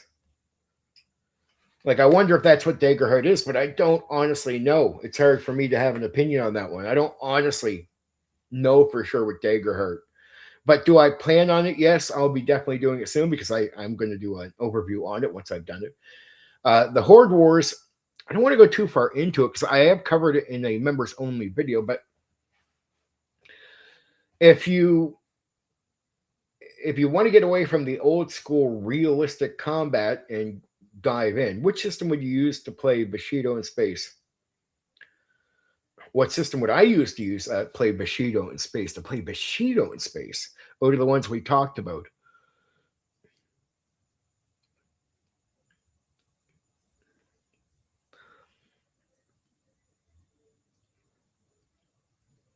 I'd probably lean into Spelljammer, ironically, because it does bend itself towards magic, and there is a supernatural side So I know that's going to sound ironic, but I still want to focus more on Bushido. But I would definitely go to the Spelljammer system most likely. Oh yes, good. Back on the note, I'll call it tonight. Thanks for the good time, everyone. I'll watch begin the rest tomorrow. All right, Black Rose, get some rest. Catch yourself up, man. Cyberpunk 2020 maybe has good melee and martial arts. The Cyberpunk first doing Bushido. If we're talking about outside of the systems I talked about tonight, yeah, I would agree. I would go. I'd still stick to, if I was going to bother with that, I wouldn't do the Cyberpunk. I'd do the Traveler. But I would do the martial arts rules. So what we talked about. But as far as the role play, the social setting side of it with Bushido, I love the social setting side. But then you have to adjust some of the magic in a certain way. And there is Traveler with the magic system, so I guess you could. But Bushido's unique. It's rare. Boom. I don't know. Between that and Spelljammer. Because Bushido, I wouldn't want to put too much focus on the spaceship. And I think Spelljammer would be a sort of balancer of not putting too much focus on the spaceship aspect of what's being done. And Bushido, unlike some of the other games, does lean a bit more into, unlike some, like say Traveler, it leans a bit more into combat.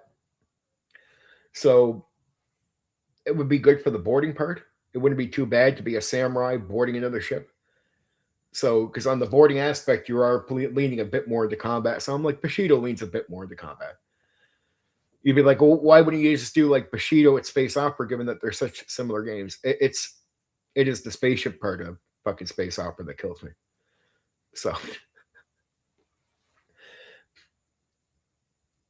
okay, officially. Just want to make sure I'm here for at least 3 hours with you guys. But yes, Craig, I hope that's a satisfying answer. As far as the Cyberpunk 2020, I get where Philo's going. He wants the martial arts rules. It'd be hard to do Cyberpunk in space because you'd almost have to tie some of the expectations to the setting of Cyberpunk.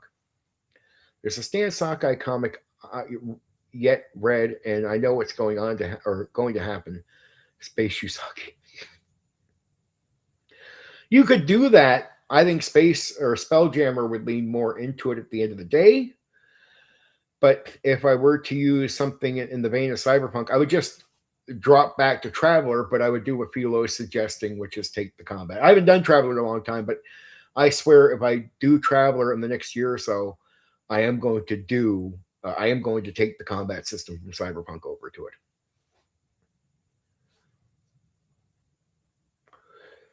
Thinking of spaceship games, I wonder if Red Dwarf ever had a TTRPG. I don't honestly know. I know there's the Star Wars. I know there's Star Trek. I know there's these elements. I don't know about the Red Dwarf. As much as you think, I only know what I've played or ran. It's not like I know every single game that exists, right? But that would be weird. I don't think there would be. Like, there could be. I don't know. I honestly don't for sure know. Right? I don't know. Let's see. The Flash Gordon stuff leans more into space opera. The Red Dwarf would be comedy, as we know. So I don't think there is, and there's no focus on other gaming elements. Oh, it does. I'm not shocked, but I don't know. I don't know about the Red Dwarf game. It's I've not looked that far into it. Hey, if I was cheating with AI, you think I know all this stuff, right? But I only go by what I actually done, so it's like I go based on what I actually did myself. I don't bother to sit there and go look stuff up.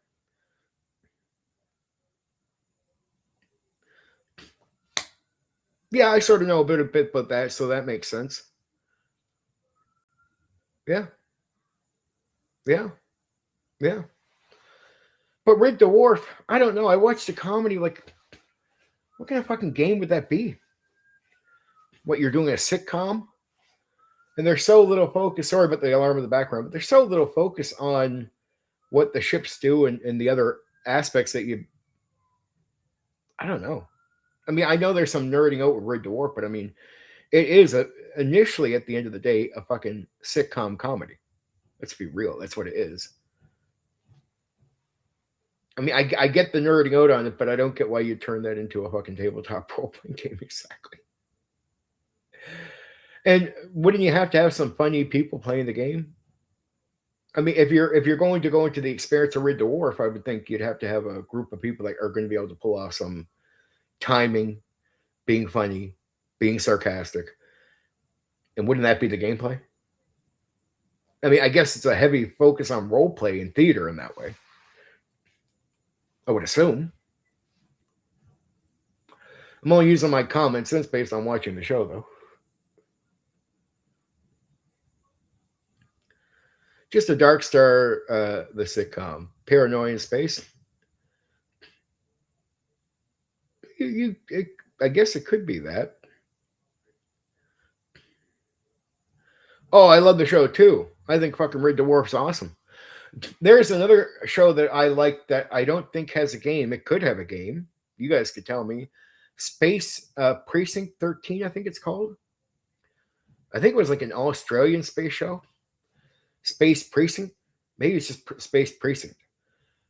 But I remember that, and that was a more serious show, and it was about like think about like cops in space or something. That was a fucking awesome show.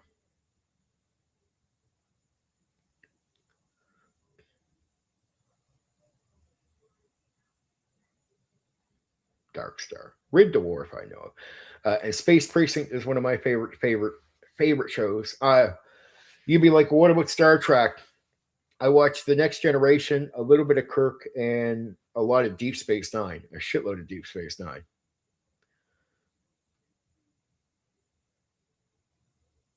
Oh, monkey nose.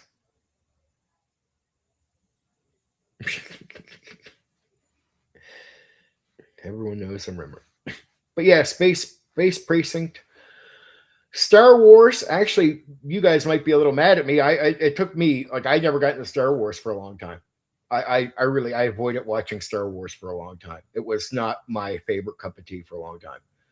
I like Star Trek more, but I didn't watch Kirk right away for a long time. It took me a long time before I finally went back to the old original stuff and actually watch it. My first introduction to the Star Trek was John-Luc Picard. And yes, the new Jean-Luc Picard I thought was absolute garbage. The Picard show. It's like, wait, isn't that Freedom guy? It's like, no, no. I like the original Picard so much I did a fucking tribute video to the actual character from the original Star Trek The Next Generation. Deep Space Nine, I like because I watched it probably like 3 times the entire thing, start to finish. I love Deep Space Nine. It's one of my favorites because it just had a different approach to it. It wasn't like Next Generation was on the ship. Deep Space Nine was like this weird open story, and I liked it. I liked a lot of it. I love the Odo and Quark relationship. I liked actually Benjamin Sisko. I thought he was okay most of the time, but my favorite 2 characters were Odo and Quark and their relationship. And I always found Quark to say some of the most interesting shit in the entire show, which would surprise me because he's such a sort of goofy character, but he'd have these weird fucking moments where the writers, I think, just leaned into him more than they should have. And he'd say these incredible things. There were some other late characters like the assassins and whatnot. Okay, British. The Gary Anderson joint. I never sort of knew the background. Was he Australian or Garish or British? I just remember growing up and watching that on some odd channel, Space Precinct, and I loved it. I like Star Wars movies, the 70s and 80s as a child, but the new Disney made movies is not. No, I didn't even watch the new Disney movies. I completely avoid them. I still have never watched any of the Disney Star Wars movies. I watched a couple of the old ones. I watched a bit of the first season of that one with the little Yoda guy, or what's his name? The bros killed him. Craig will get that joke. The bros killed him. I can't think of Picard without thinking of Picard song curses. The Picard song curses. Better in a book than on screen. Sci-fi is always better in a book than on screen. Agreed. In many ways, I agree. Except for the Next Generation and the Star Trek stuff was actually good. I wasn't big on some of the stuff that, like the Voyager. I watched a bit of that and went, this fucking sucks. It's like, fucking sucks. This is lame. I have no time for this. And I just didn't have the free time a lot of people around me had, right? Grugo, rip. Yep. They were good for the first season, and they were shitty like for the second season. Reminds me of fucking The Walking Dead. I actually liked The Walking Dead, ironically, for like the first 3 seasons. And then close to the end of the third season, they started completely just different. Like, it went from like The Walking Dead, not to get off sci-fi, but it was like the zombies are a core part of the story. And the interaction with them and dealing with them is a core part of the story. And then suddenly they become background that are like no different than background like the trees. And suddenly it goes from the interaction with the zombies and surviving to long, weird, preachy speeches. And now the zombies are just throwaway background. And that was, I noticed by the end of the third season. I didn't care about the propaganda that followed in the fourth season, but I felt it was pretty bad storytelling. I didn't mind the introduction to Negan, but I even felt I got bored of that really quick.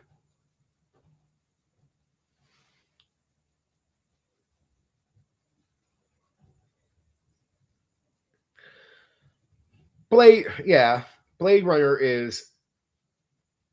is actually really good. I mean, that's true. When I stop and think about it, that's really true. Blade Runner was actually pretty good. Oh, here's another one of my favorites, Total Recall. But isn't that like a lot of people's favorites? Like, fuck, I love Total Recall with Arnold Schwarzenegger. I didn't like every movie he's ever done, but that was one where it was like, whoever directed that nailed it with him. Like, they worked together. The Walking Dead went from horror series to a relationship to love story, and I got bored. That's exactly what it killed me for. It was, I didn't even care about the Negan stuff. I thought that was boring.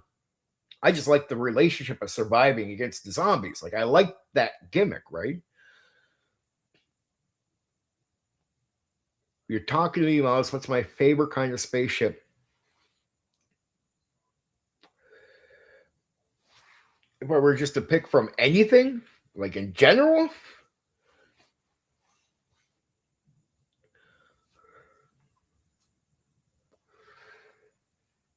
I didn't like the Star Wars spaceship. I'll lean back into Star Trek, ironically. It's going to sound boring, but it's just true. I didn't like the Enterprise. I liked the smaller ship. I forget what they called it from, just because I forget the name off the top of my head. Deep Space Nine had a much smaller ship, but I liked it. I liked how it functioned. The luxury star cruiser. Blade Runner is a remake of a creation of humanoids. It's easy to find. Of the humanoids. I believe you. And so, sci-fi covers so many different things too. Like Invasion of the Body Snatchers, isn't that somewhat considered sci-fi because it's from space? Or so it depends. Not everything sci-fi is spaceships. Total Recall was so cool. It was. The entire film, I think, is in the mind, like all, because the entire film is the adventure paid for. It's all a dream. Yeah. I mean, I can still watch that today. That's Total Recall is one of those just movies that you can stick on, and it's better than most of the stuff they bring out today, don't you think? The remake of Total Recall was absolute garbage. I was like, dude, I don't know why you remade this. You remade it with this, and I did not like the dark setting to it at all. Oh, Running Man, yep. Sister found Total Recall to me, never read the book. I like that. Running Man was actually pretty good. Portela Steelworks, close to where I live. was the inspiration for long shots of the city in Blade Runner. Blade Runner was just a mind fuck. That's what Blade Runner was to me. It was interesting, but I watched it when I was really young, and it was like a mind fuck. I never had like nightmares, but I had these weird dreams after watching it because I found it fucked with my head so badly. Like in certain ways, I was like, because I had a hard time understanding exactly. Like I had to watch that like 3 times Blade Runner to totally understand even some. Like the first time I watched it, I was like, I sort of get some of it, but it was really confusing. It's sci-fi. It's not science. It's fiction. Okay, yeah. Biology, horror fiction. Okay, fair enough, Philo. I mean, I love me some 80s cheese. I don't care if it's not sophisticated or highbrow or anything. I want good times. Yeah, like oh Jesus. Escape, the Escape movies by fucking Kurt Russell. I love both of them, but they were fucking Total Recall was an excellent Arnie perfect casting, aka well remembered for the whole Philip K. Dick. There's another guy that I found really interesting outside of even the movie shit was looking into his background, Philip K. Dick, where he had the fucking FBI coming to him all the time because he felt like at one point he had this thing happen to him. Something about seeing a light. I think it had to do with a woman. He sees this light, but it changes him because he starts feeling. He says and talks where he did in public, where he would tell people, and they think he was fucking crazy that he could start seeing into these other, like a multiverse type of view. He could see other things that other people weren't seeing. Like he had a new connection, and he had the actual FBI and shit showing up to his place. Even the CIA, I think, at one point he talks about. But he had people looking into him all the time. But it has a weird feel to it. But The Warriors was a good movie. Yes, it was. Love the fucking Warriors. There's another. I think it's Little Chinatown or whatever it is with Kurt Russell. I just can't remember the name off it. You guys would know what I'm talking about right away. Valis, the Pink Light. There you go, Craig. You understand. You looked into the Philip K. Dick stuff. I found that to be really weird, and it's sort of funny as he dies. That's when all his shit hits. Like it just always funny. The Warriors is the movie that is March of the 10,000s in a modern setting. Fair. I thought it had some of the best dialogue. I could understand it better than Blade Runner the first time. Again, it took me three good watches on Blade Runner to go. Oh, by the third watch, I'm like, okay, I'm starting to understand this fucking thing. Total Recall, I didn't even care if I totally understood everything the first watch. It was just so fucking good that I kept watching it anyway, right? I probably watched Total Recall, probably think like 30 fucking times over the many years I've been. Yeah, I agree with the 80s cheese stuff. As long as there's good writing to it, I'm with you.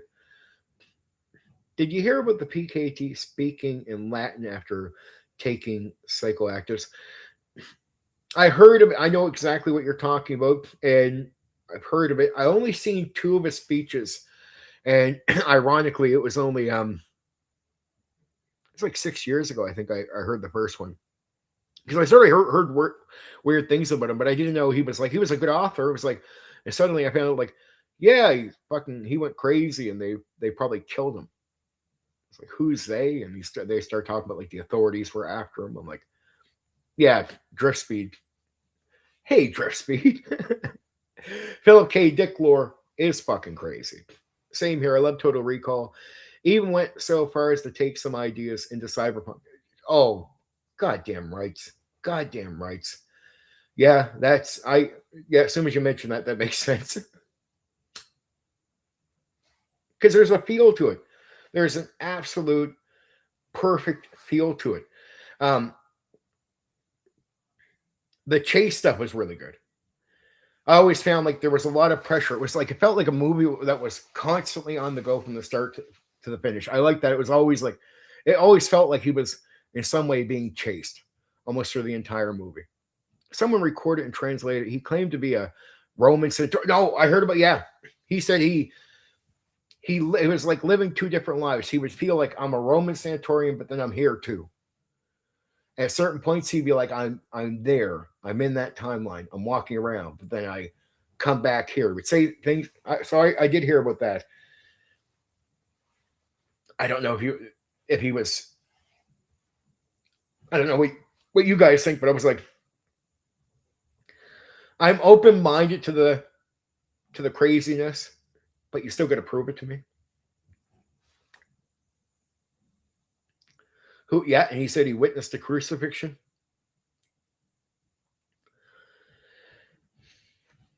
Oh, see, there's a weird thing. I don't want to get too well. Maybe I don't know. I heard stories about the Jesus character like this.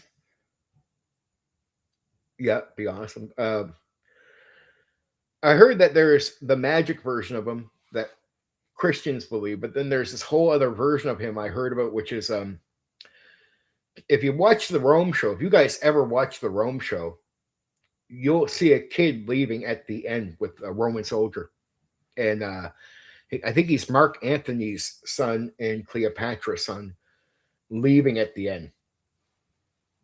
And there's a whole other story about a Jesus character that takes on the initials of his father. Actually, no, it's not Mark Antony's son. It's Julius Caesar's son and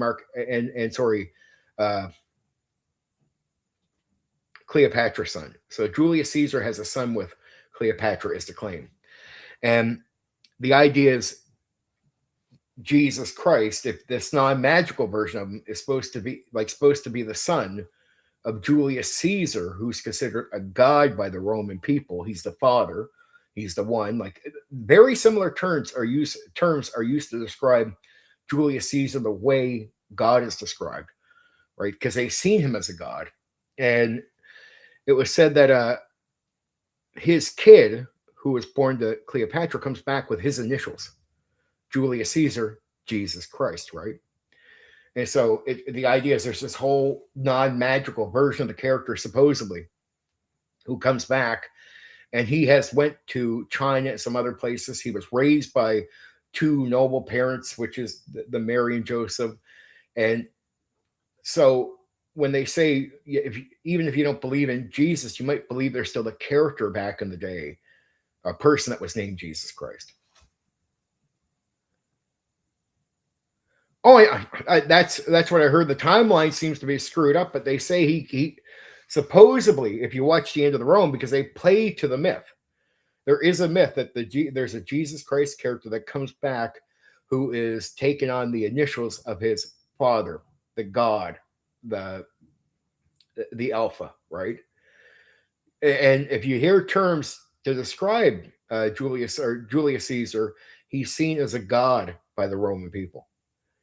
And the idea is Jesus Christ has come back to sort of claim that he's the son of the Father, right? The son of God, which is who in their minds, right? But I get the timeline.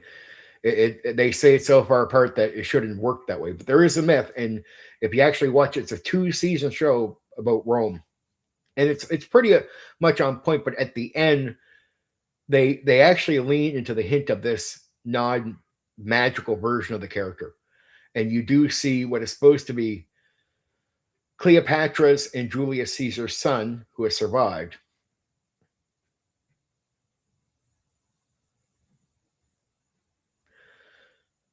When Jesus was crucified. No, I think the timelines are all fucked up. I'm not even arguing with you. It was just an interesting fucking fantasy I heard about for a few years. Do I have a fucking personal stake in it? No, and I wouldn't sit there and fucking go to war with a fucking Christian over the whole thing. It's cool. There's probably things that just don't make sense, maybe even on purpose. I mean, in some cases, there's some history that says we have 1,000 years added on to our history, where in reality, there's 1,000 years that shouldn't even exist.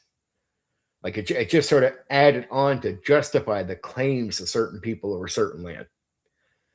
But in reality, the land was wiped out, and that means there were things going on, like during the witch burning, where the idea there's stuff going on in Rome at the same time. But it's like, well, wait, how could that have happened if there's like 1,000 years? Well, if you take away 1,000 years, the timeline completely changes, right? Philip K. Dick also used the I Ching To write, the man in the high castle claimed he tested it and knew it was lying. Maybe it's not fictional at all. Oh, Craig, I get it. There's so much on edge with this stuff, right? There's so many claims, and it's not saying there's not some weird credibility, and a lot of people lean into it.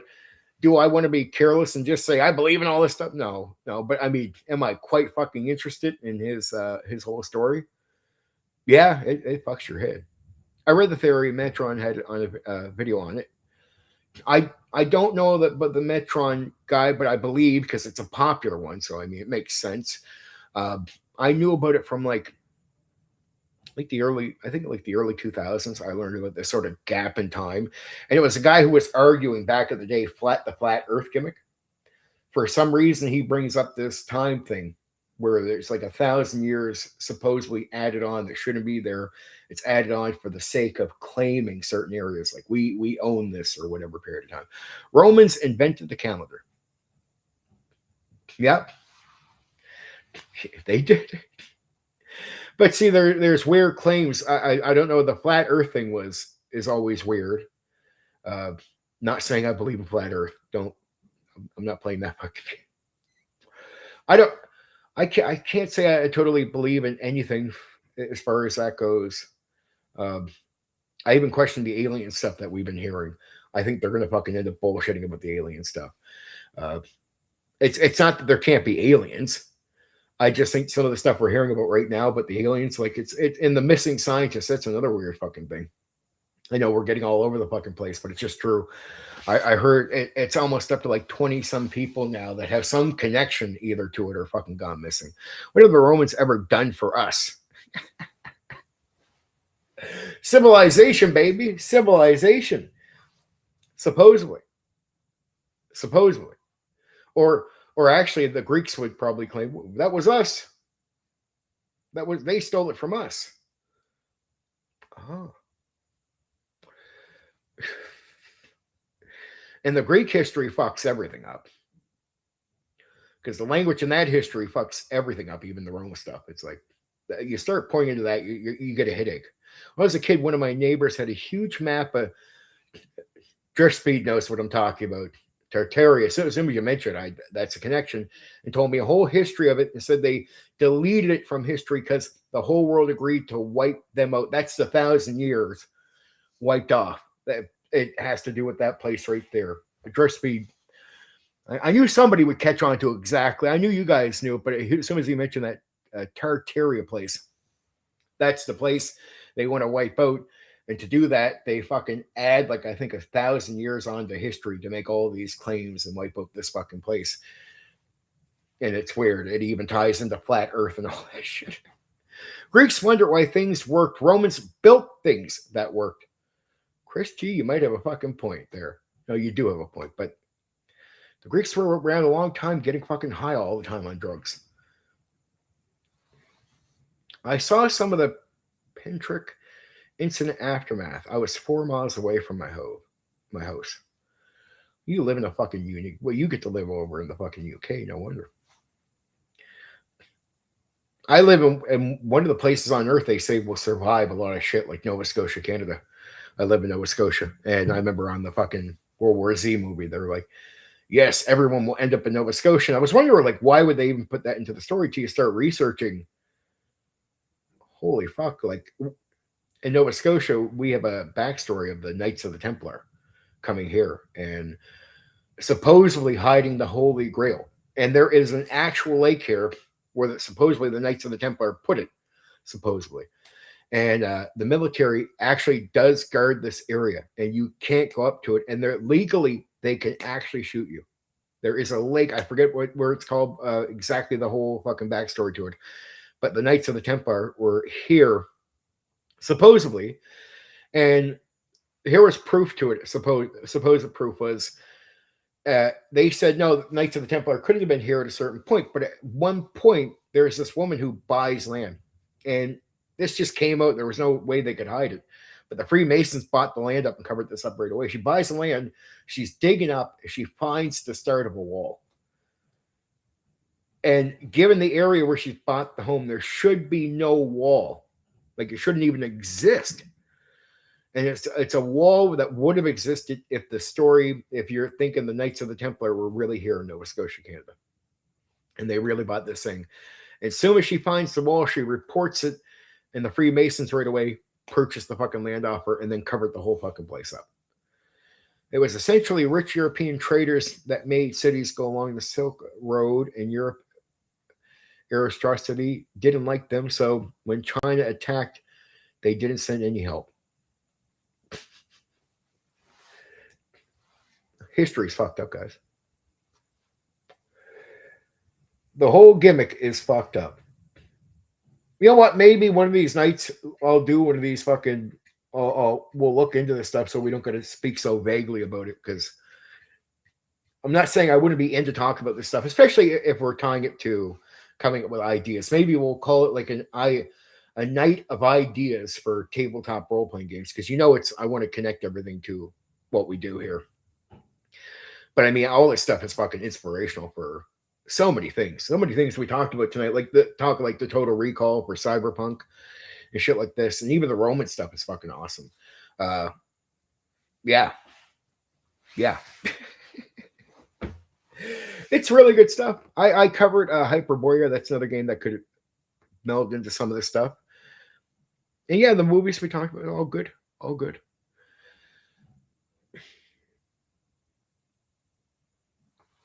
No, I could tell you guys are just digging in, but it's like 3.5 hours in. I need to take a break. I am definitely fucking tired out, and my brain is starting to melt on me. The Templars disappeared after they became the Knights of St. John, aka the Hospitallers. Well, see, that's some of the rumors is they disappear and they come here to Nova Scotia. They vanish and they show up here. That's the rumor, and it's claimed to be faked. It's claimed to be fake, but then you find this wall after some of the claims. A Walking Dead campaign set in Roman times would be interesting. Yeah, the Romans in the New World with that money pit is kind of crazy. The Roman coins found. I mean, you guys know so much about this too. Fucking, I know Craig. I know all of you right here would be awesome for this fucking a deep dive on some of this stuff. It's just for being vague. It just needs to. Yeah. Thanks, Craig. Thanks, everyone. It's late for probably Philo. I know it's late for you, Philo. I love all you guys. I really appreciate the time. I appreciate the conversation. It was a lot of fun tonight. I hope you enjoyed. I really do. And we're going to call it there. Okay. I love you. I'll be putting out something tomorrow. And then I'll see you back here Thursday for another casual sit-down night.